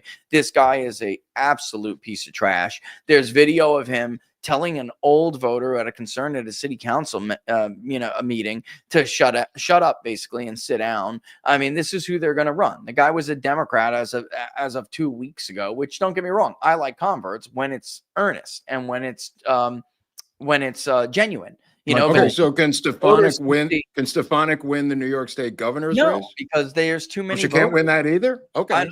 Well, the governor's race, not this year, is going to be tough for Republicans. I think they need to settle in on that right now. If Trump goes to New York and helps her in New York City, can she, with Trump on the stump with her in New York, can she win either the Senate seat, the gubernatorial, or the gubernatorial? Senate, no. Gubernatorial. You're saying that AOC is a walk-in to Senate, the Schumer seat. The Senate races are federal races like the presidential race, and partisan identification is still very rigid. A gubernatorial election is not as partisan, and you can have a significant amount of more crossover votes, and even like liberal leaning independents who say that's enough of Democratic rule for now. We're going to go with a Republican governor. New Jersey, by the way, is even more so like that, and can be done. But I get a call from Scott Pressler. It says, "Hey, I heard what your comments were about New Jersey.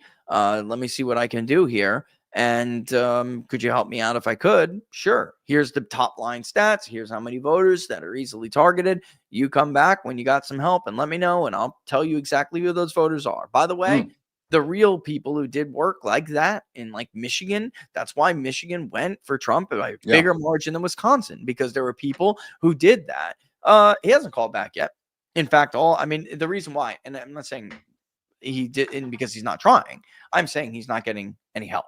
He's not getting the help. People are making, in order to run hit pieces over Scott Pressler and go on to Twitter like they're super investigative journalists and write all this stuff about him. Oh, he raised $7 million for the presidential election. That's peanuts. Peanuts. What are you talking about? $7 million is nothing. That's nothing. What do you? That means that a bunch of scumbags who don't know what they're doing, they got all the money, and now they're taking credit for an election they didn't win. So it can be done. But they don't even know who these neighborhoods are or where these neighborhoods are. And then when even if someone like me was to just tell them, they wouldn't be able to walk those streets. They can't do it. They cannot do it.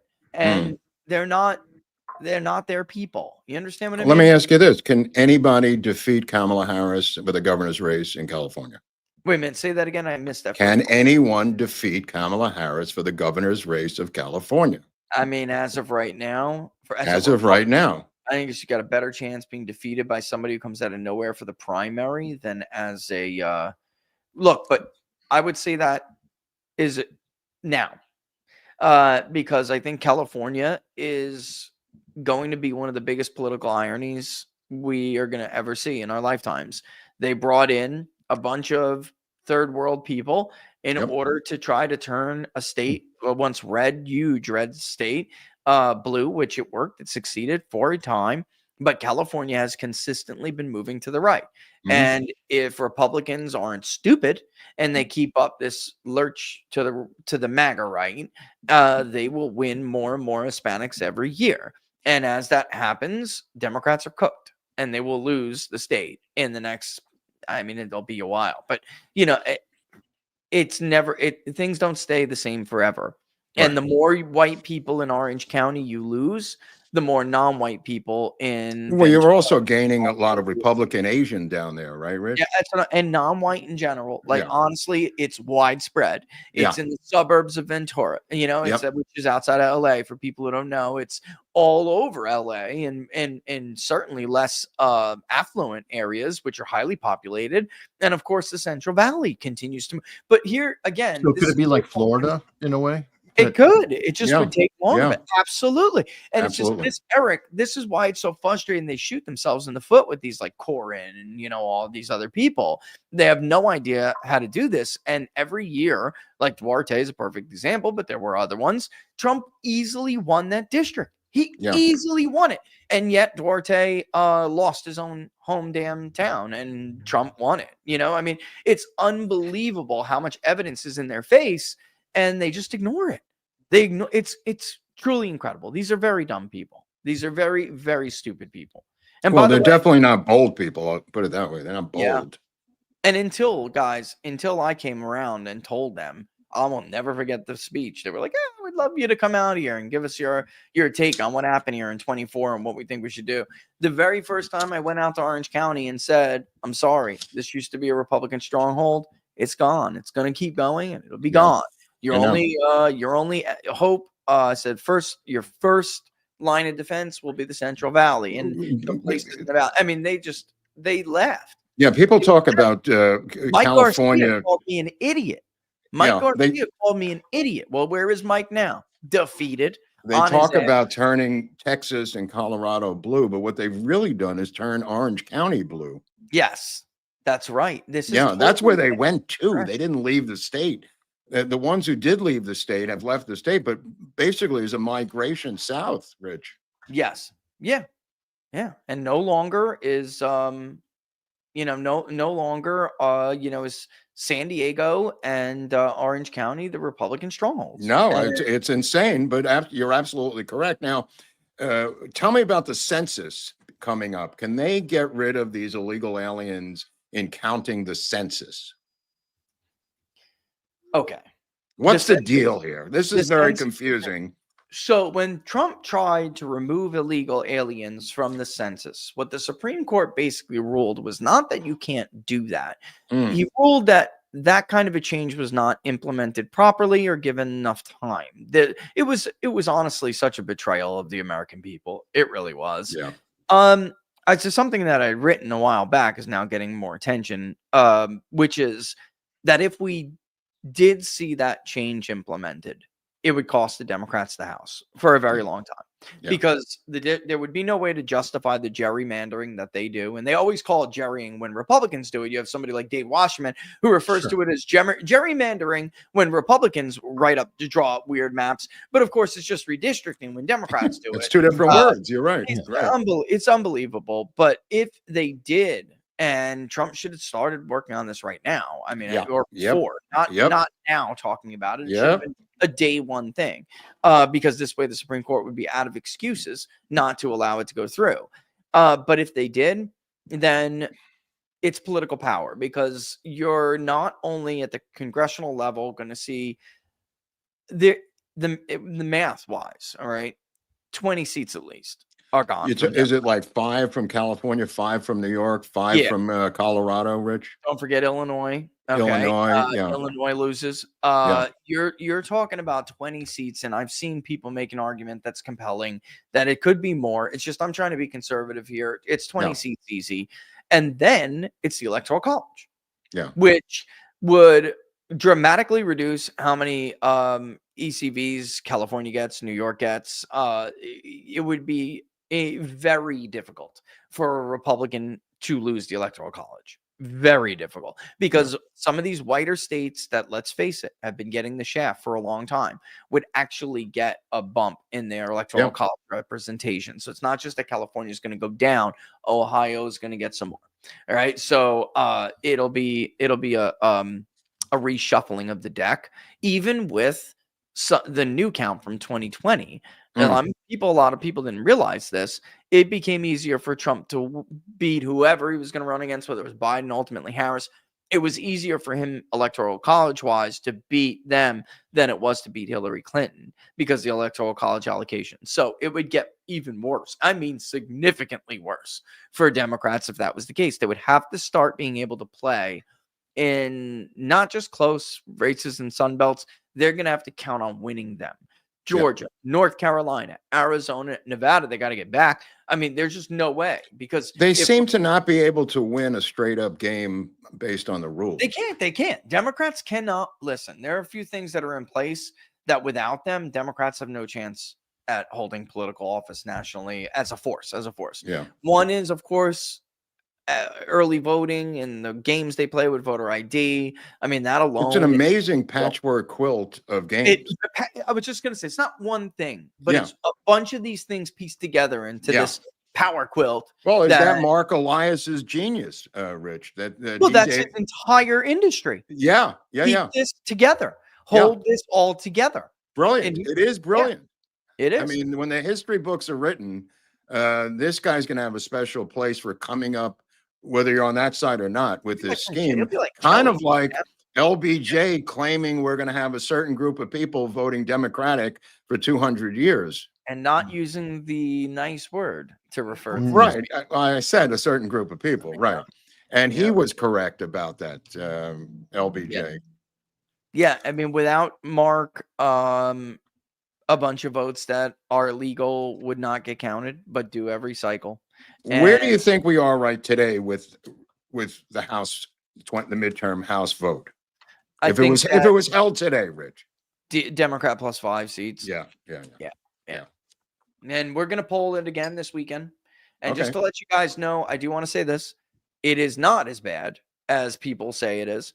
And these other pollsters, the New York Times, the rest of them coming out with disapprove plus 14.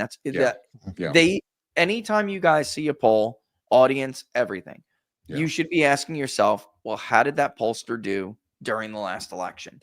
Right. All of these pollsters that always came out with this, all with the exception of the one scam, basically it's a disinformation op. They are all people who have struggled, whether dishonestly or because they're incompetent, struggled to accurately gauge Donald Trump's support in this country since he came down the escalator. Is this a pay-for-play industry? I've asked you this before. It is. It is. I mean, come on, let's be is. honest here, Barris. It is. At this point, it This is. is like 1950s rock and roll payola, you know, Yeah. to get your album played. Yeah, they're all trying to raise fundraising numbers for their people, even if they're hired by a media outlet.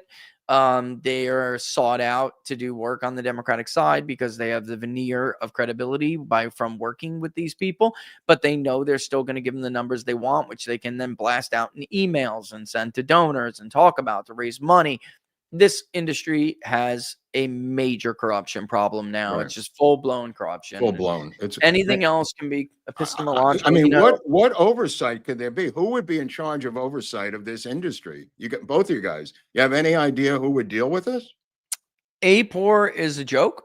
It's Right. dominated by left wingers. Right. It would be nice to have something like that, but Is it the Federal Trade Commission here? I mean, what do you? it's tough because how are you going to prove it? I You don't know. I don't know. It's the I do know. A and I don't- whistleblower, maybe a whistleblower.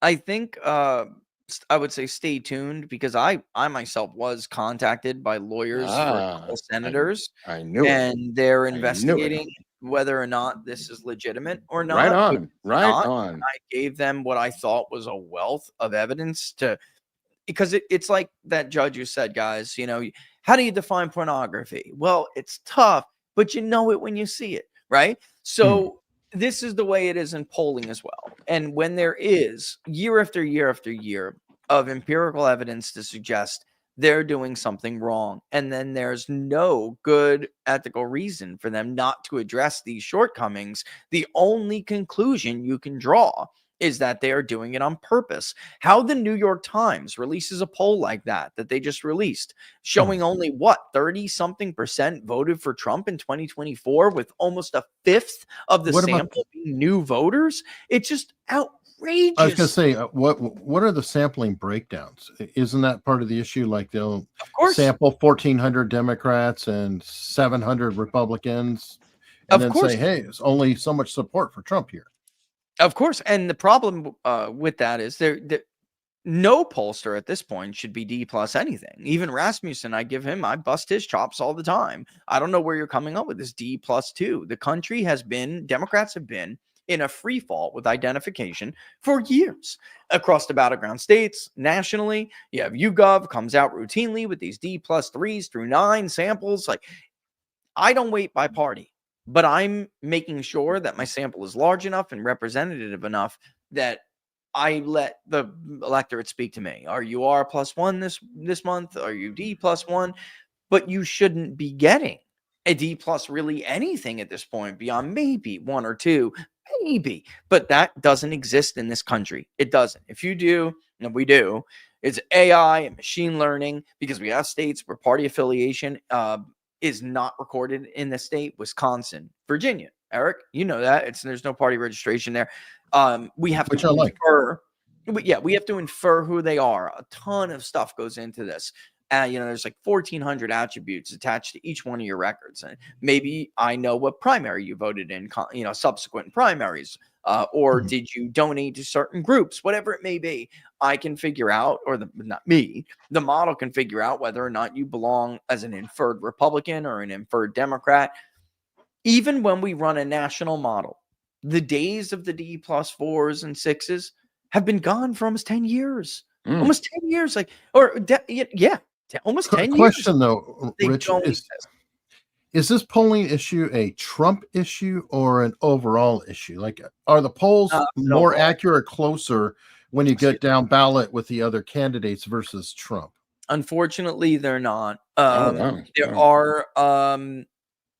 Look, Susan Collins, she ran for Senate in 2020. And again, re-election. Not a single poll had Susan Collins up. Some had her losing by 14 points. Really? She won overwhelmingly. Yeah. Wow. I would have thought you'd win overwhelmingly in the polling. This is becoming a massive problem. It's just more exacerbated with Trump for various reasons. What happened with Sununu up there? Why did he bail out all of a sudden after dragging Trump into supporting him and then saying, fuck it? You have any insight into what's going on with I that? don't. I mean, they're like the Bush family of Maine up there. Sununu's hate my guts. I don't know. They do. And it was like, they don't hate like my me either. They rented my apartment and trashed it. Did they really? Oh I'm not yeah, that guy, surprised to hear that that. douchebag Sununu, rented my apartment and when he was in college and trashed the entire fucking place. So there was something that had happened, and I couldn't wait to get my revenge on it. And Trump actually helped me with this. He didn't know. Nobody knew. It was just it happened. It was organic. When Nikki Haley lost the primary in New Hampshire to Donald Trump, Salem, which is their political backyard, their political home, voted for Trump by more than 60+%. It was like 67%. And I just called everybody I knew around them and was like, and I laughed in their face. And then I Twittered it. See, that's the Jersey part I like of you, Rich. Yeah, that's it was Jersey. That's totally Jersey, bro. And then I posted on Twitter for good measure, right? And I think that's double Jersey. So then I get a text, and because I didn't see it right away. Yeah. I get a text, and it's from Donald Trump, and he's like, "You're funny as hell, Rich." And because he sees my comments making fun of Sununu, he takes a picture of it. What the hell does he write? I got it somewhere. And he's like, "You're a funny little guy, Rich." That's funny. So then he posts it, which of course Sununu sees it again. Right. And it just was amplified, so they don't like me very much, so they don't like him either, apparently. Well, right. And we were reveling in it that night, like reveling in it. And I was doing my level best to humiliate him among his Salem friends, and it was great. It was great. Hilarious. Wow. What are you gonna do? But just remember, Rich, Cutter is our greatest ally. I don't know why it happened. I honestly don't know why it happened. I don't know. That's a good question, though. Well, give me an upset that you think is in the making somewhere that's ripe to flip. And just a general across the board thing that we would never think of, that you have an inkling that may happen in your dreams. Well, Jersey, we talked about. I was going to say we talked about some, because I really do think that the way things are going, there's just organic changes in the works, that it's going to be hard to stop it if Republicans continue to be the party of younger and non-white people increasingly. It's going to be hard for the old Democratic machine in a place like Bergen to counter, because you're not going to lose your Ocean Township base. You're not going to lose your Monmouth County base. You're not going to. So this will become, but look at the other voters in Ocean Grove and Asbury Park and even parts of northern Jersey. I actually think there are areas in Bergen that are going to slip away from Democrats. And and there's a lot of votes there. But these are. What about Georgia? What is the fucking problem in Georgia? Listen, what is going on down in Georgia? Economics is politics, and Republicans, Southern Republicans especially, are too damn stupid to understand this. You let them have their own little mini tinsel town in the South. Right. And you didn't think this was going to be a problem. Right. And as it turns out, it's not the black voters who live out in Fayette and the rest of it. It's not them. It's the white people who love hanging out and drinking champagne, eating Valium all day. And I'm going to leave the other analogy out, but you know what I mean? You know what I'm talking about. The moral decay in this country is not coming from. These are white college graduate students who are now out into the suburbs of Atlanta. They're the sorority girls of the 90s. What the hell did you think was going to happen? Was I the only one alive during that period? They were the skankiest. Go on. I mean, the skankiest party girls. And now, they married some dude they don't even love. They are educated, because their daddy bought them that college degree. Never worked for a damn thing in their life. And they're coupled with the boomers, which is you had the greatest generation, and then you had the greatest failure generation. And I'm sorry, but I'm tired of listening to these two groups of people trash every other group in America, right? And I don't know if you saw my tweet the other day. It kind of got a little bit of attention. But the bottom line is, go through the list of failures in that generation. All right. And it's like, their parents won the Second World War. Can I read you something? Actually, I don't want to try to. Yeah, go ahead. Their parents won the Second World War. They all but destroyed the family unit after wasting their youth in a counterculture movement that fueled massive divorce rates, childhood mental illness, and unstable family units, which now has resulted in neutered masculinity and replaced essential male role models in society with hormone blockers for teenagers. All right. They traded our middle class and our manufacturing base for cheap shit, disability and welfare checks, while embracing globalism for it, while China and organized crime cheered over how much easier it would be to flood the country with drugs and cheap trash products, then voted for politicians who were bankrolled by pill pushers who manufactured mother's little helpers. The entire regions of the country could become drug addicts. And they were the ones who were hollowed out by all these policies. So who cares? Just stuff a pill down their throat and shut them up. Who needs the integrity of work when you got Roxy? Am I right?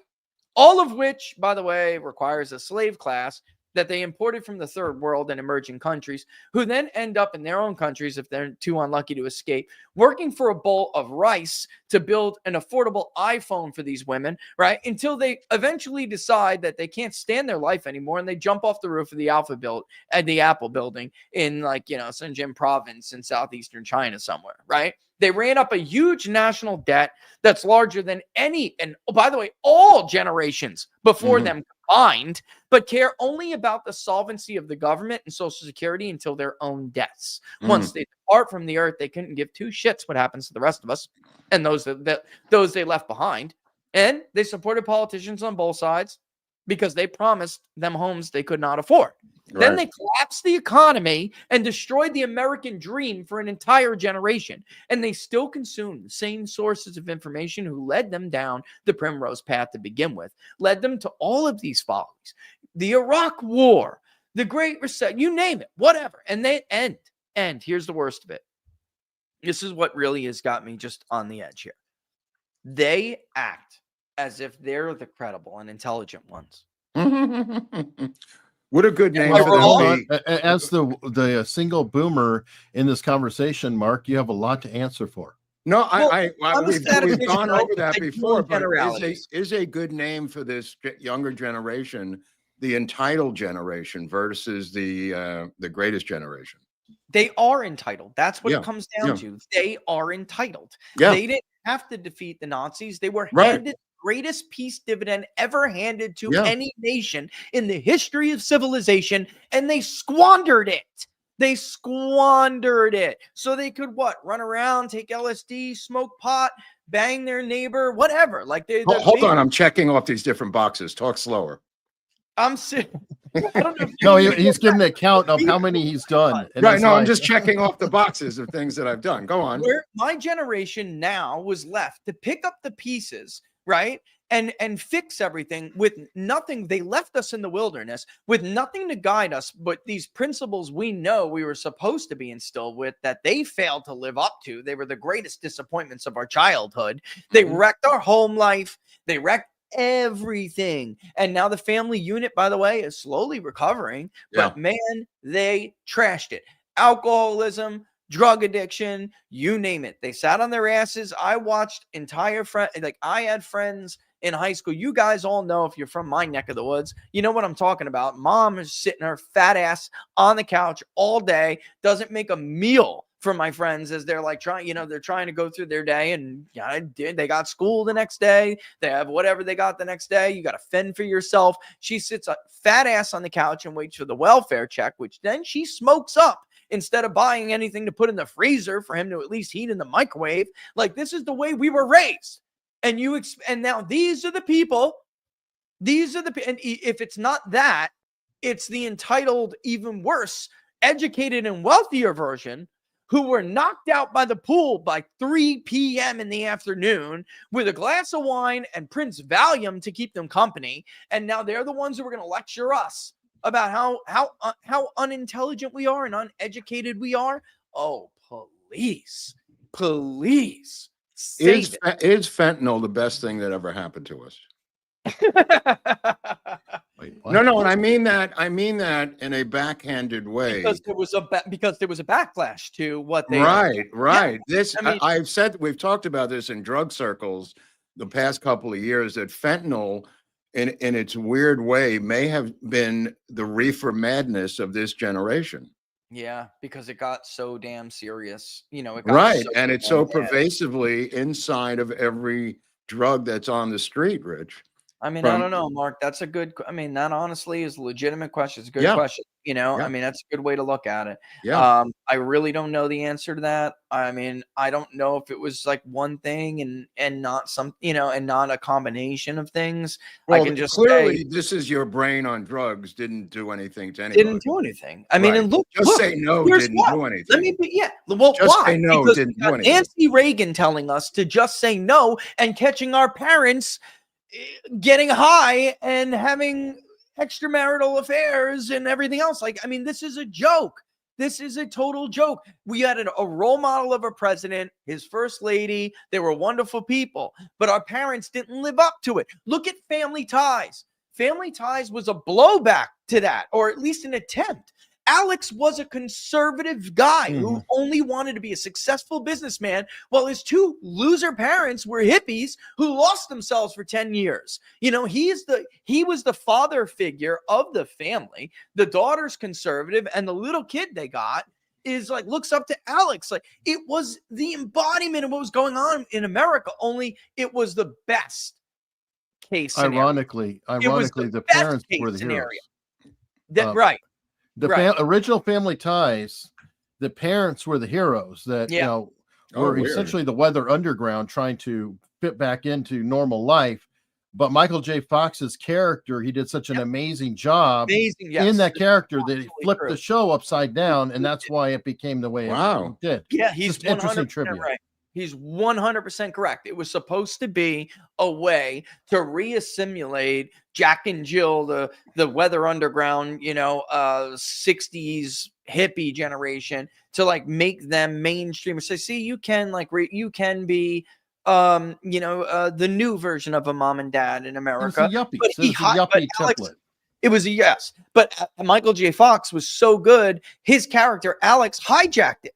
Mhm. And it had to become about, your kids can still be all right, even though you're a up, and that's really what it tried to become. And by the way, there obviously were examples of that in America at the time, but unfortunately that's still TV. And that was the best case scenario. And, why is it unfortunate? Because too many families, most families didn't have that best case scenario.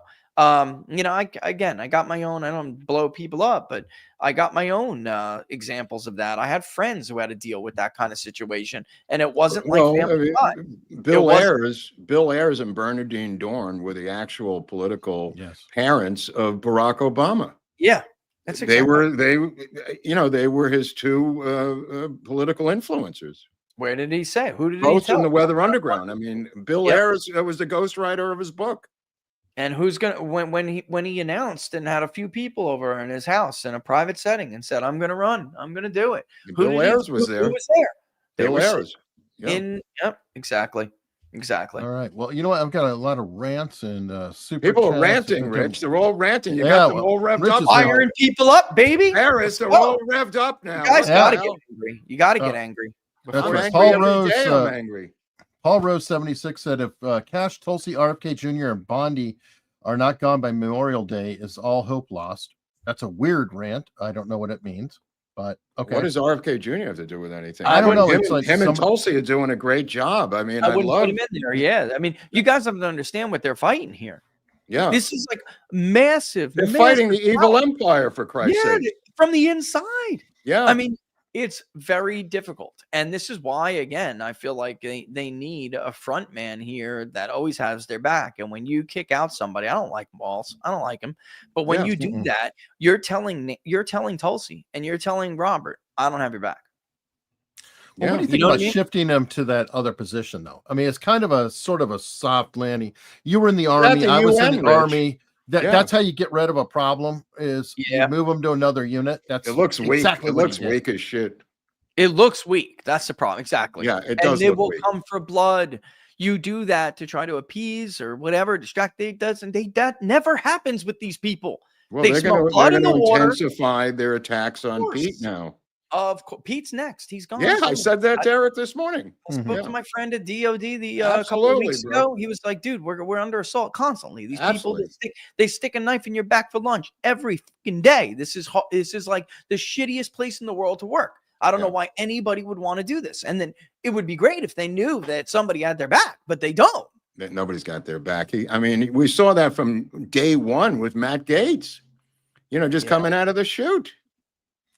Right. I Anyway, wouldn't- Alan, AG Main 5082 with a $50 rant. That's a nice rant. Go ahead. What's the rant? Eric's bonus for paying attention because they were talking trash on Rumble, and I started to comment on there. So That's kind of it funny. earned me $50. I'll take it. All right. I appreciate it. Alan's very good about that. So, all right. Pew Pew gifted 20 Americans Untold Stories memberships. Thank you very much.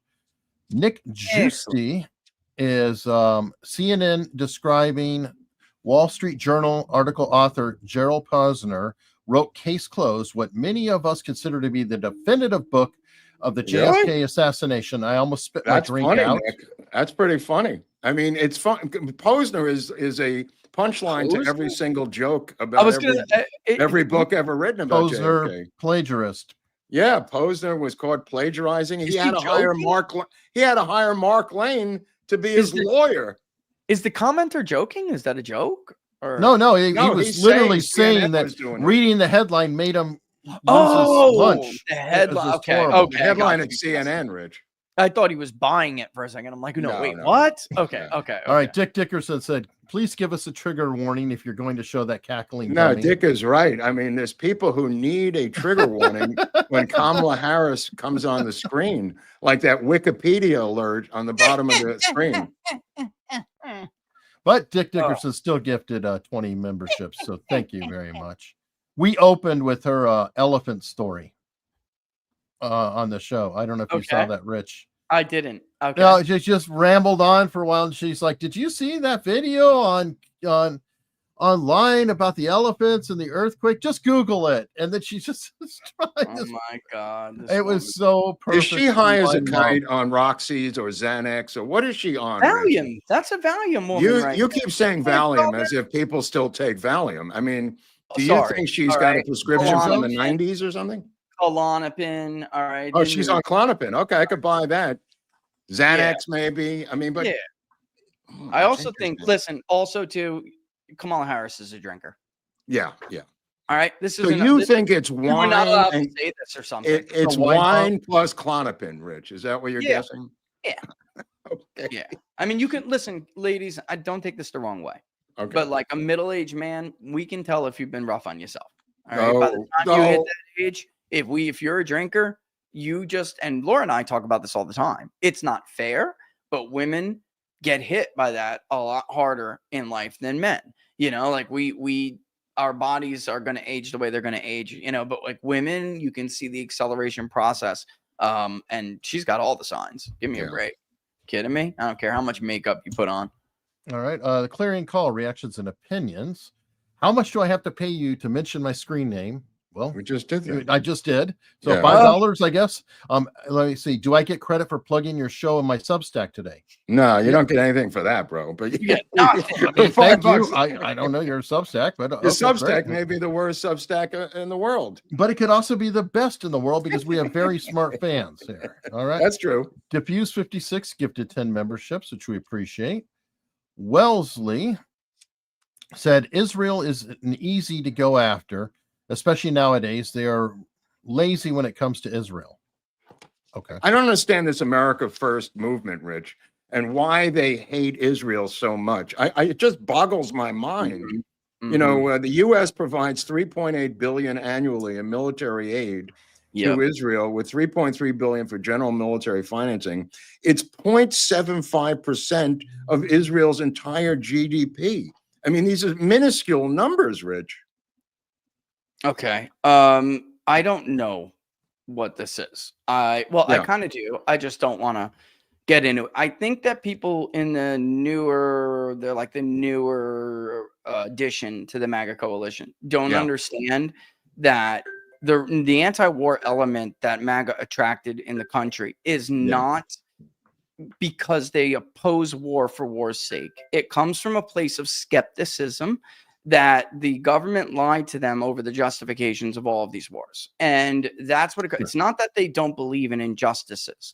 And when, this Israel thing, like they're not seeing that this is like, an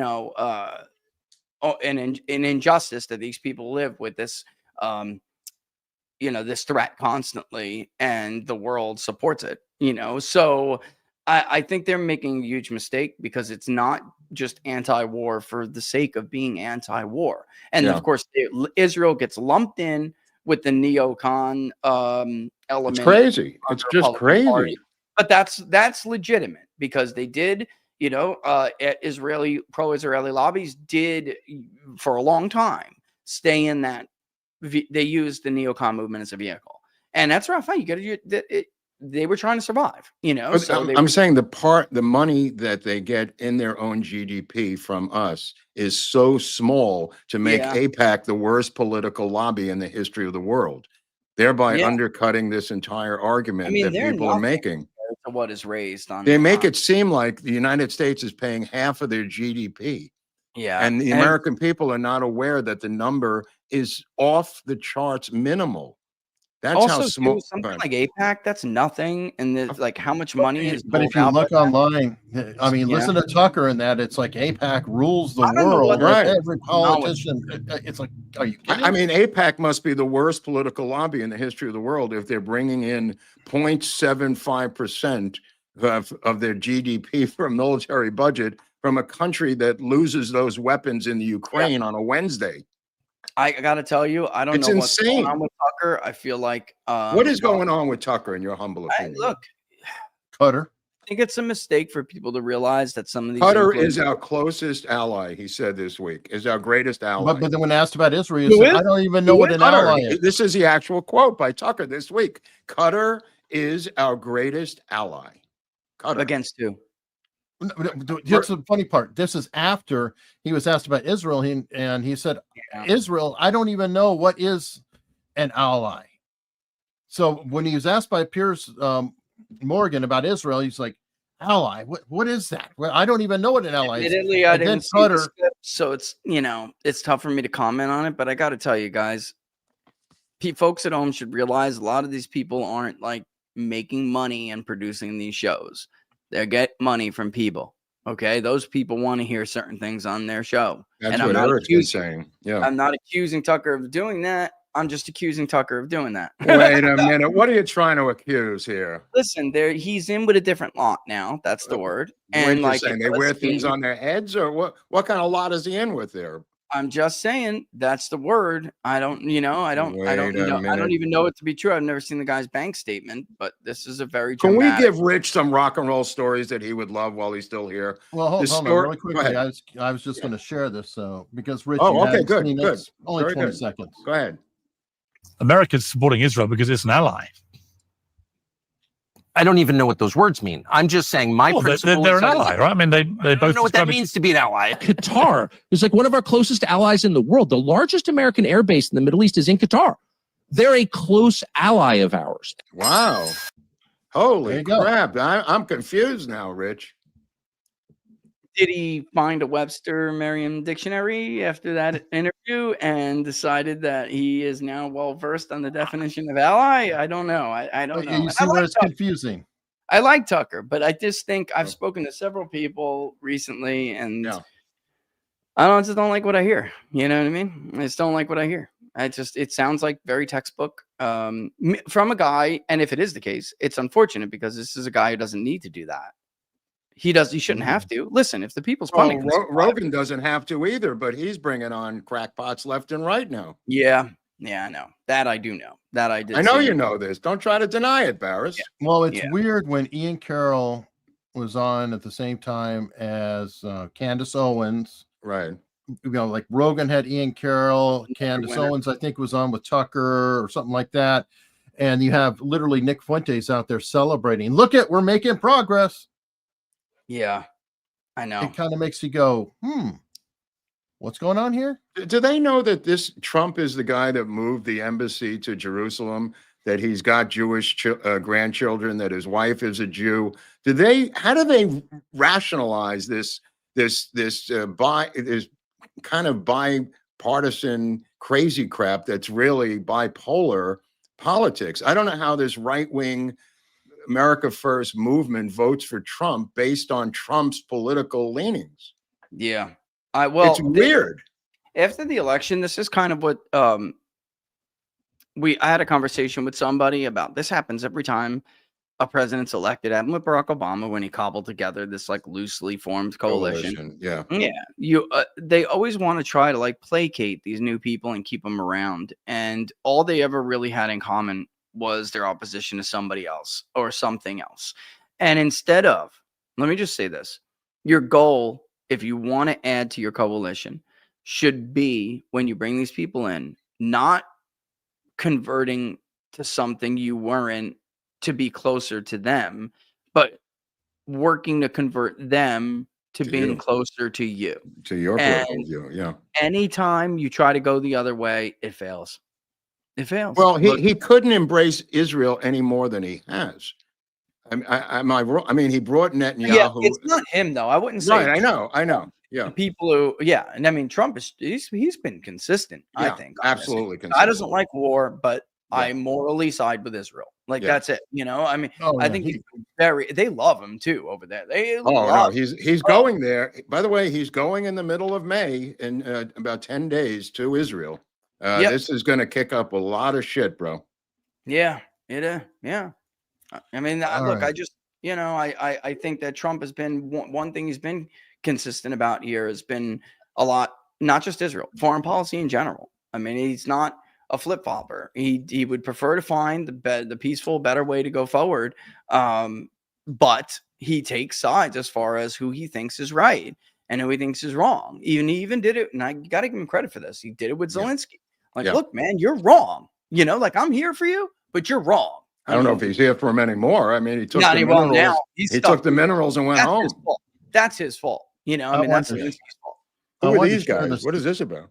This is Ian Carroll and Myron Gaines. Yeah. Myron Gaines is half of Fresh and Fit. Ian Carroll is the new face of, shall we say, anti-Israel, whatever you want to put it.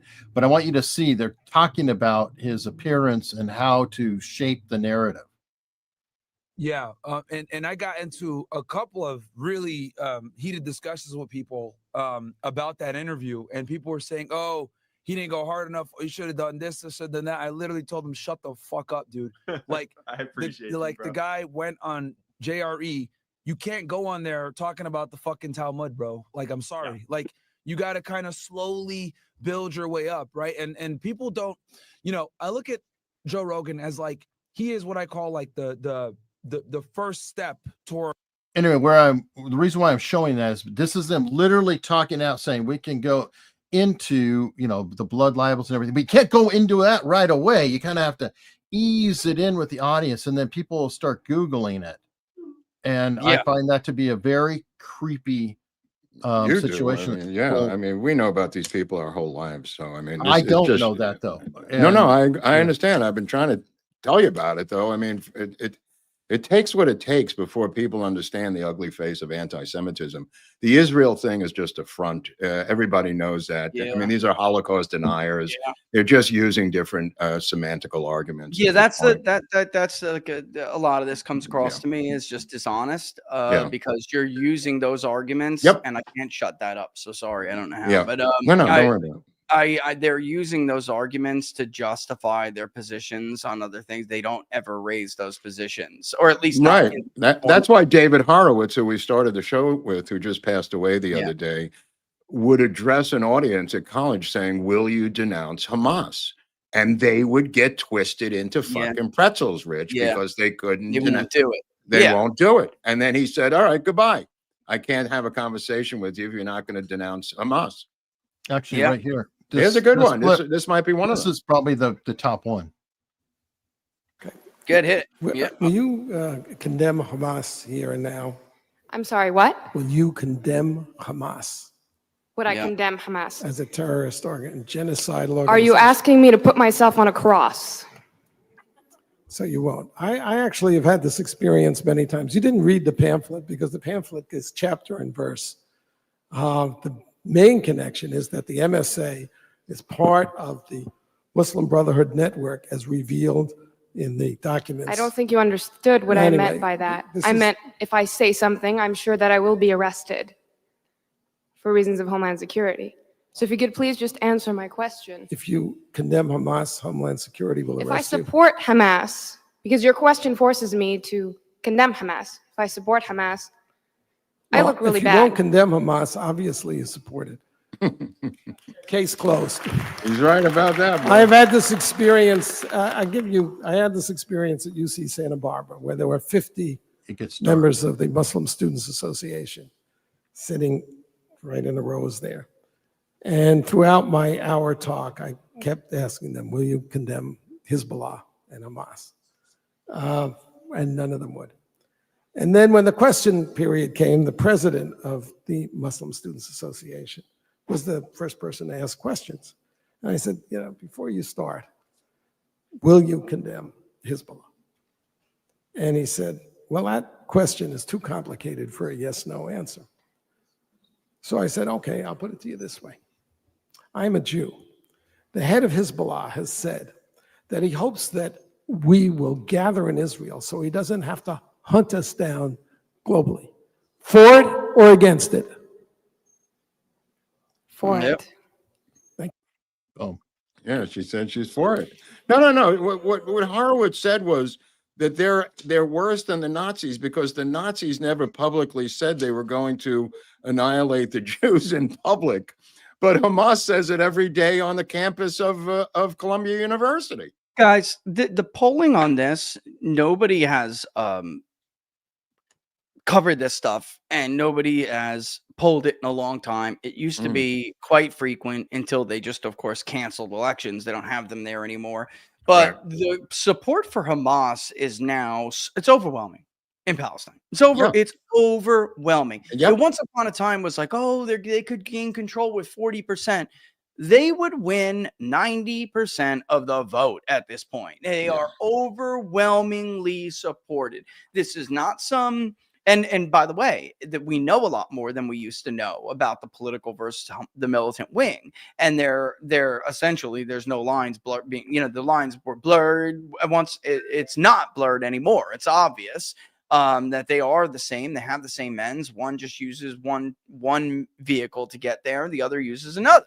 One uses violence, the other attempts to use political means, but they nonetheless have the same goal. The two wings of the same party. There's just elements of, And this used to be polled all the time, guys, all the time. But once it started to explode, support for Hamas started to explode. That polling all stopped by international so-called, media pollsters like Reuters.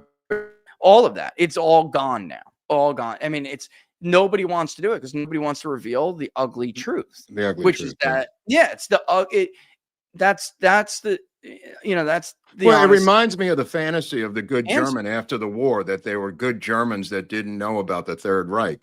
These fantasy citizens who were opposed to the Third Reich but lived in Germany the entire time. They tried to spin this thing in the post-war era that they were so-called good Germans. The support for Hamas is not only in the 80s to 90 percentile, I think, Rich, but also in the region.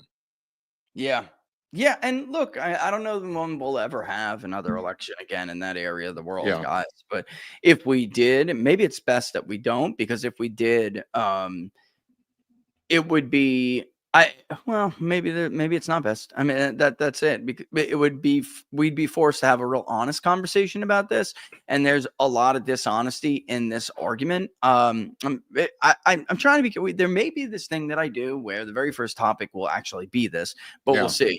It'll be a string of different ones. But the funding for these universities from these Middle East countries has now been exposed through Doge. How much money they've been pouring into America's elite universities. I mean, they're not just pouring it in to find, some sort of electron splitting microscope or something. They're doing this for political purposes. Yeah, and it's worked. Let's be honest. I mean, of course, Americans still overwhelmingly do support Israel over Palestine, but that number is down quite a bit from what it used to be. And even among, I don't know how right Pew is, but there was 2 weeks ago, there was a survey that came out on this. I don't think Pew is great at what they do, but you can't throw everything out with the bathwater, right? You can't throw the baby out with the bathwater. Even young MAGA types, their support for Israel is down significantly from some other Republican groups. So it's having some effect. I mean, it's undeniable. And maybe it would be good to try to have a more open conversation about this, because I think the ugly truth has to be confronted at some point. Well, I think the Shapiro-Tucker meeting of the minds may be helpful.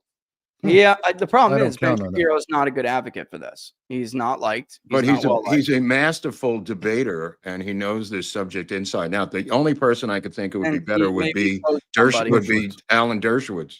Dershowitz is way better. I mean, Ben Shapiro is not liked at all by the younger generation. I don't know about liked. I'm just saying in terms of an intellectual But you have debate. to be.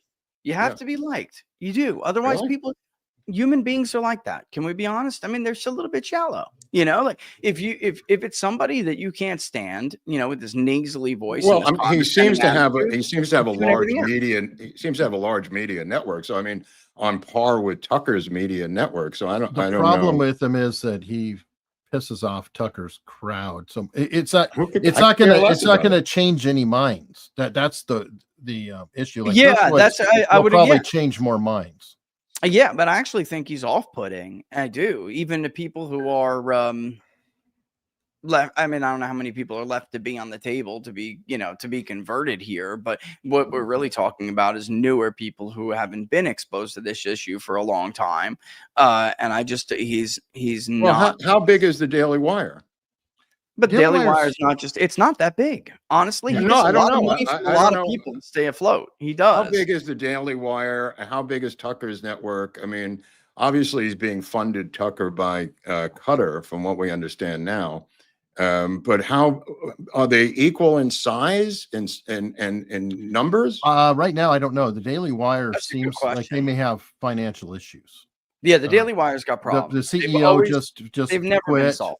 There's some things and going on. Where does Candace Owens fit into this thing? She left. No. I'm saying financially on her model. I don't even know. She's married to a peer, son of a peer, and has personal money. I feel like Candace Owens is doing worse than people think, and that's why she keeps upping the ante. And it's like if you're trying to be relevant and powerful, you get more and more controversial to stay in. But let me get some super chats in here. Oh, go ahead. I'm sorry. Controversy. Yeah. Sorry. No problem. K-Dog, Congress is scheduled to work approximately 138 out of 265 working days. I fear they've abandoned Trump. They weren't really with him. You can't abandon somebody you never really were standing with. Exactly. Let me see. Will the Obamas get divorced, or will they stay married for political reasons like the Clintons? Probably the latter. I got to tell you, I do know something about this. What is it? He's banging Jennifer Aniston. Oh yeah, he's banging Jennifer Aniston. Yes, yes, and this is not the first affair he's had. Oh my God! The most confusing part is I thought he was gay. I'm really baffled now. I thought he was gay. Michelle thinks that he is constantly having sex with these actresses because she's not the first. Right. Because he is gay and trying to constantly assert his manhood or refusing. Oh, that's interesting. So this is a whole lot of stuff. Listen, I would. Is she a man? Is she a masculine, real man? I hear people online like Joan Rivers claimed. Joan Rivers, God, I miss her. Yeah, me too. Yeah, I really do. But listen, I could direct you guys to, and I don't know if she's going to do a show on this or not, but she should.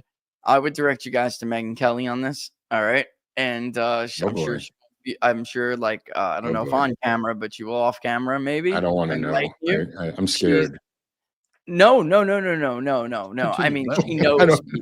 She also, I know that she knows people that know about this, like the details, like intimately. Oh my God, you're freaking me out, Barris. You're freaking me out. Family, friends who know what they're going through. All right, so listen, this guy's been caught over the years, either in the act or attempting to have the act. I don't want to ruin everyone's dream girl, so I don't want to say another one. And I don't know if I should because I don't know. Can you get in trouble? Meg, for this kind of Meg stuff? Ryan. It's Meg Ryan. It's not Meg Ryan. She's younger Okay. than Meg Ryan, Okay. considerably younger. Oh And dear God! You Please, gotta just spit it out now. just This spit is it just out because you crazy can't. rumors. Michelle like grabbed the phone and like saw they were texting each other like 2:30 in the morning, and she was No. like being No. sexual with him. Yeah, and he was back because she's a hot actress, guys. I mean, she's a very attractive Oh, girl. Aniston, yeah. Not that one. That was. Oh, you're talking about the this other was one. Before he's been doing this. This is All a right, well, thing. come on, spit it out. Who What's is the it? other Who are one? you talking about? Scarlett Johansson. Oh, Oh. stop it! You're killing me. No, I'm not kidding. I Oh, wish for the I was love of joking. God, And he Barris. was Why did you president. tell me? I didn't And want he to hear was that. president when she found when she. Dude, now how grabbed- do I erase this from my mind? There's no What the way. fuck, I Barris? gotta I be didn't need honest to with hear you. that. I was Bullshit. Just lie to me. All right. Tell me that All right, I fucking- made it up. Oh my did make it God, up. I Barris, wish you're I did. sickening me. I can't even watch. I can't even watch fucking anything. Marvel I can't anymore, even watch guys. her, and she's not even in it. I can't watch Marvel anymore. I can't do it. Oh I'm my like, every time I God. see her, I'm like, you skank. Like I just Oh can't. my like, God! Let you me know, write like I this just down. can't. Oh, And this you- is not only that, it's like you're a married man and she thinks he's super cool and this and that. This has been going on a long time. Oh Michelle my Obama God! also, I'm just gonna keep going, I guess. Okay, go ahead. Yeah, here. There, We're Kamala, breaking she news. thought she was suspicious, and apparently, like, she was suspicious of Kamala Harris. Not suspicious. She thought Oh, that yeah, I Obama thought- slept with Harris. I agree. And- That's an obvious one. Yeah. Yeah. And by the way, you may have noticed because that was a long time ago when Harris was AG of the state. And this has been going something she had been dealing with, and she didn't know what she wanted to do for the future, and she just kind of dealt with it. But like, there's a feeling that he does this because he, in fact, is insecure with his sexuality. Oh And- my God! Yes, and he is trying to convince himself. Compensate. I don't know. You know, Maybe overcompensate and what do? for, You go for to the most gay beautiful activity and- that he was involved in as a kid. You're saying? You're a Democratic president, the first black president. You know everybody in the entertainment sector, world.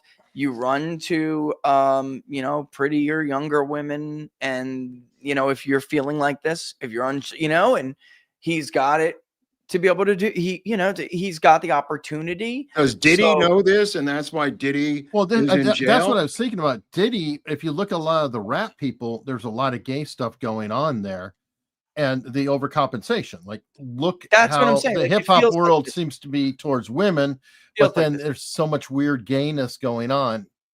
It just makes you wonder. And apparently Jennifer has given him this.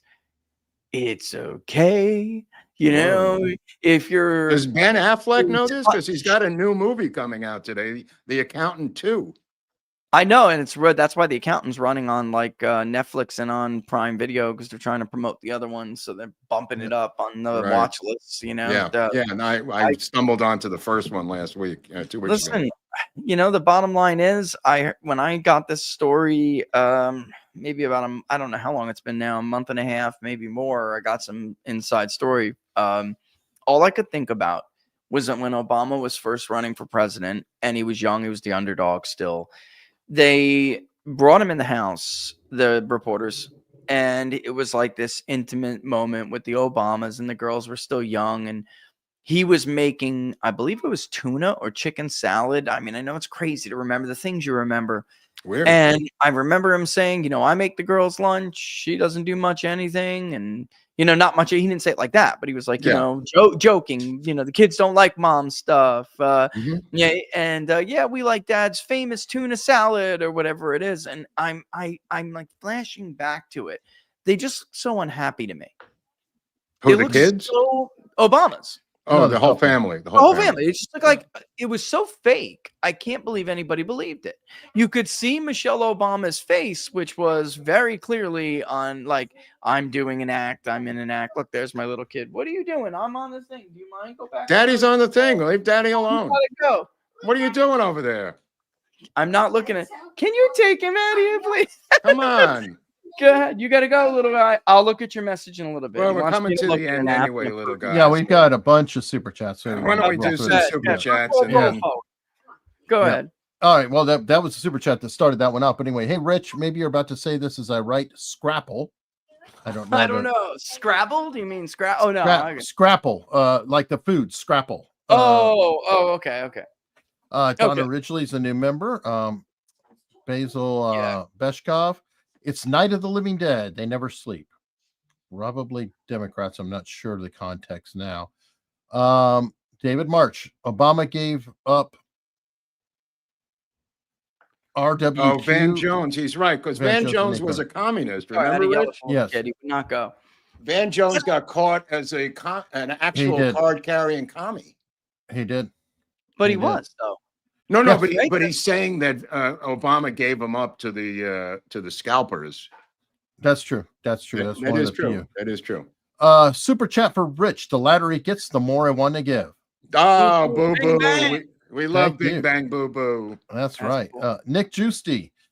Just wanted to say, amazing job on the David Atlee Phillips episode. Very well done. Such a crazy story. I've watched it twice now. Side note, how Philip Agee wasn't taken care of is beyond me. It's not like a lack of trying. Philip Agee kept on the move his entire life, hiding from potential assassins and moving to Scandinavia and different countries on the run. He was, in a lot of ways, co-opted by Cuban intelligence. I'll just leave it at that. All right, Dave Tigit, I guess. So what should we have done? What should have been done with this peace dividend? This is when we were talking about Israel, World War II, what went down there. The chat was heating up. No, I think he's talking about the 1950s peace dividend after World War II, right? Or yes. Oh no, I thought he was talking. Oh no, that was when we were going about the boomers. Some people are getting upset. Not all boomers. There is more of a peace dividend than like this idea, like the Clinton years and the peace dividend in the Clinton years. There is more of a peace dividend than that had been going on since World War II. What were we supposed to do with it? We were supposed to not get caught up in a lie that was the Gulf of Tonkin and deal with the French's problem in Vietnam, even immediately more after the Second World War. We were not supposed to fall for the domino theory and get involved in Korea. We were not. Well, there may have been the peace dividend. There may have been a planned assassination that had something to do with it. All right. Well, right. I mean, again, I mean, what we were not supposed to do was hand over our freedom to the federal government. We didn't need that kind of an expansion. The national security state was created by that generation after, after the Second World War. We were not supposed to have the great society and destroy the nuclear family. We were, on and on. We could have taken our manufacturing base and made us the greatest producer ever in the history of the world. And we had it. We had the opportunity to. And that's what we needed to do in order to win World War II. And then we squandered it and we just threw it away. I mean, I would suggest seriously reading Robert Higgs' The Crisis on Leviathan. He's an economist. So not from my point of view, from an economist's point of view, how every crisis and every myth of empire was sold to this generation. They fell for every single one. They were like schoolboys believing everything little teacher said. I mean, they were, and they felt like that the world owed them something, even though they shit. Their parents did. I'm sorry. It's just that is, I don't know how you would even defend the actions. They took the easy way out every chance they could get, and we got led here. It's unfortunate, but it's true. Let's see, and if they don't want it, and by the way, if they didn't want people to tell them about themselves, maybe they should stop trashing everyone else in society. I mean, it's just, Scott Bimbo, the Mexicans are unbeaten. No TVs logged in. Had to watch last show using Starlink. You get commercials in Spanish and English with MU Spectrum issues. It drove me over the edge, but cured me. Highly recommend. This is somebody who goes around and does a lot of work and stays in Airbnbs and subscribes to our show in every Airbnb on the televisions. Rich. That's cool. That's awesome. Alex Stevie Duke. With Robert Barnes, Rich Bears is going to be a major part of the success of MAGA and hopefully the Vance administration. Trump needs to completely walk away from the Ukraine, otherwise it will destroy his presidency. Barris rocks. It could. It absolutely could. Foreign policy can sink you. It'll never save you as a president. That's true. Well, he has walked away from Ukraine, so essentially, yeah. Yeah, essentially. Dave, to get what practical things can we, I mean, people like me, do to help MAGA Republicans win the midterms? Well, we're looking for leadership out of the RNC to begin with to tell us, and as I said last week, what the fucking races are. We don't even know which ones we're supposed to focus on, Barris. And truth be told, is it too hard for the RNC to tell us these are the upcoming 10 or 20 close elections? And truth be told, guys, I mean, this is always the simple answer, but it's always true. It's like everyone's hyped for so-and-so. What the hell is that? Everyone's hyped for so-and-so, to run, and they hate this incumbent and they hate that incumbent, but they never open their wallets to support these people. And if you're going to rely on the Republican donor class to do this, you're going to be sadly mistaken. I mean, that's it. They may not like who you like. Maybe. Basil Beshkov, don't mess with Kamala Mamala. Yeah.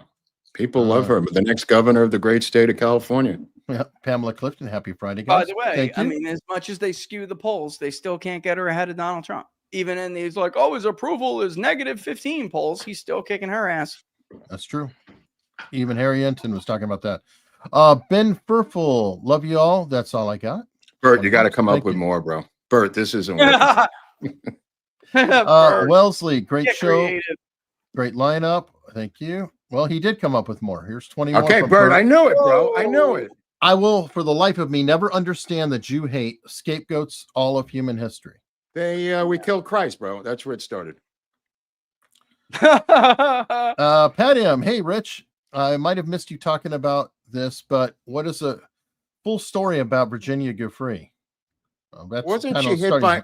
Am I crazy? Was she hit by a bus? Yeah. So March 31st, she posted on Instagram. She had 3 days to live, or she was hit by a bus and then got into pain medication, and I think the rest is history. Yeah, we didn't talk about this though, did we? No, we didn't at all. No. I think getting hit by a bus. I saw these photos of her after she was hit by the bus, and she looked pretty bad. Yeah, she looked very, very, very bruised. Yeah. Dr. Evil, how did it go, Mark? It was pretty good.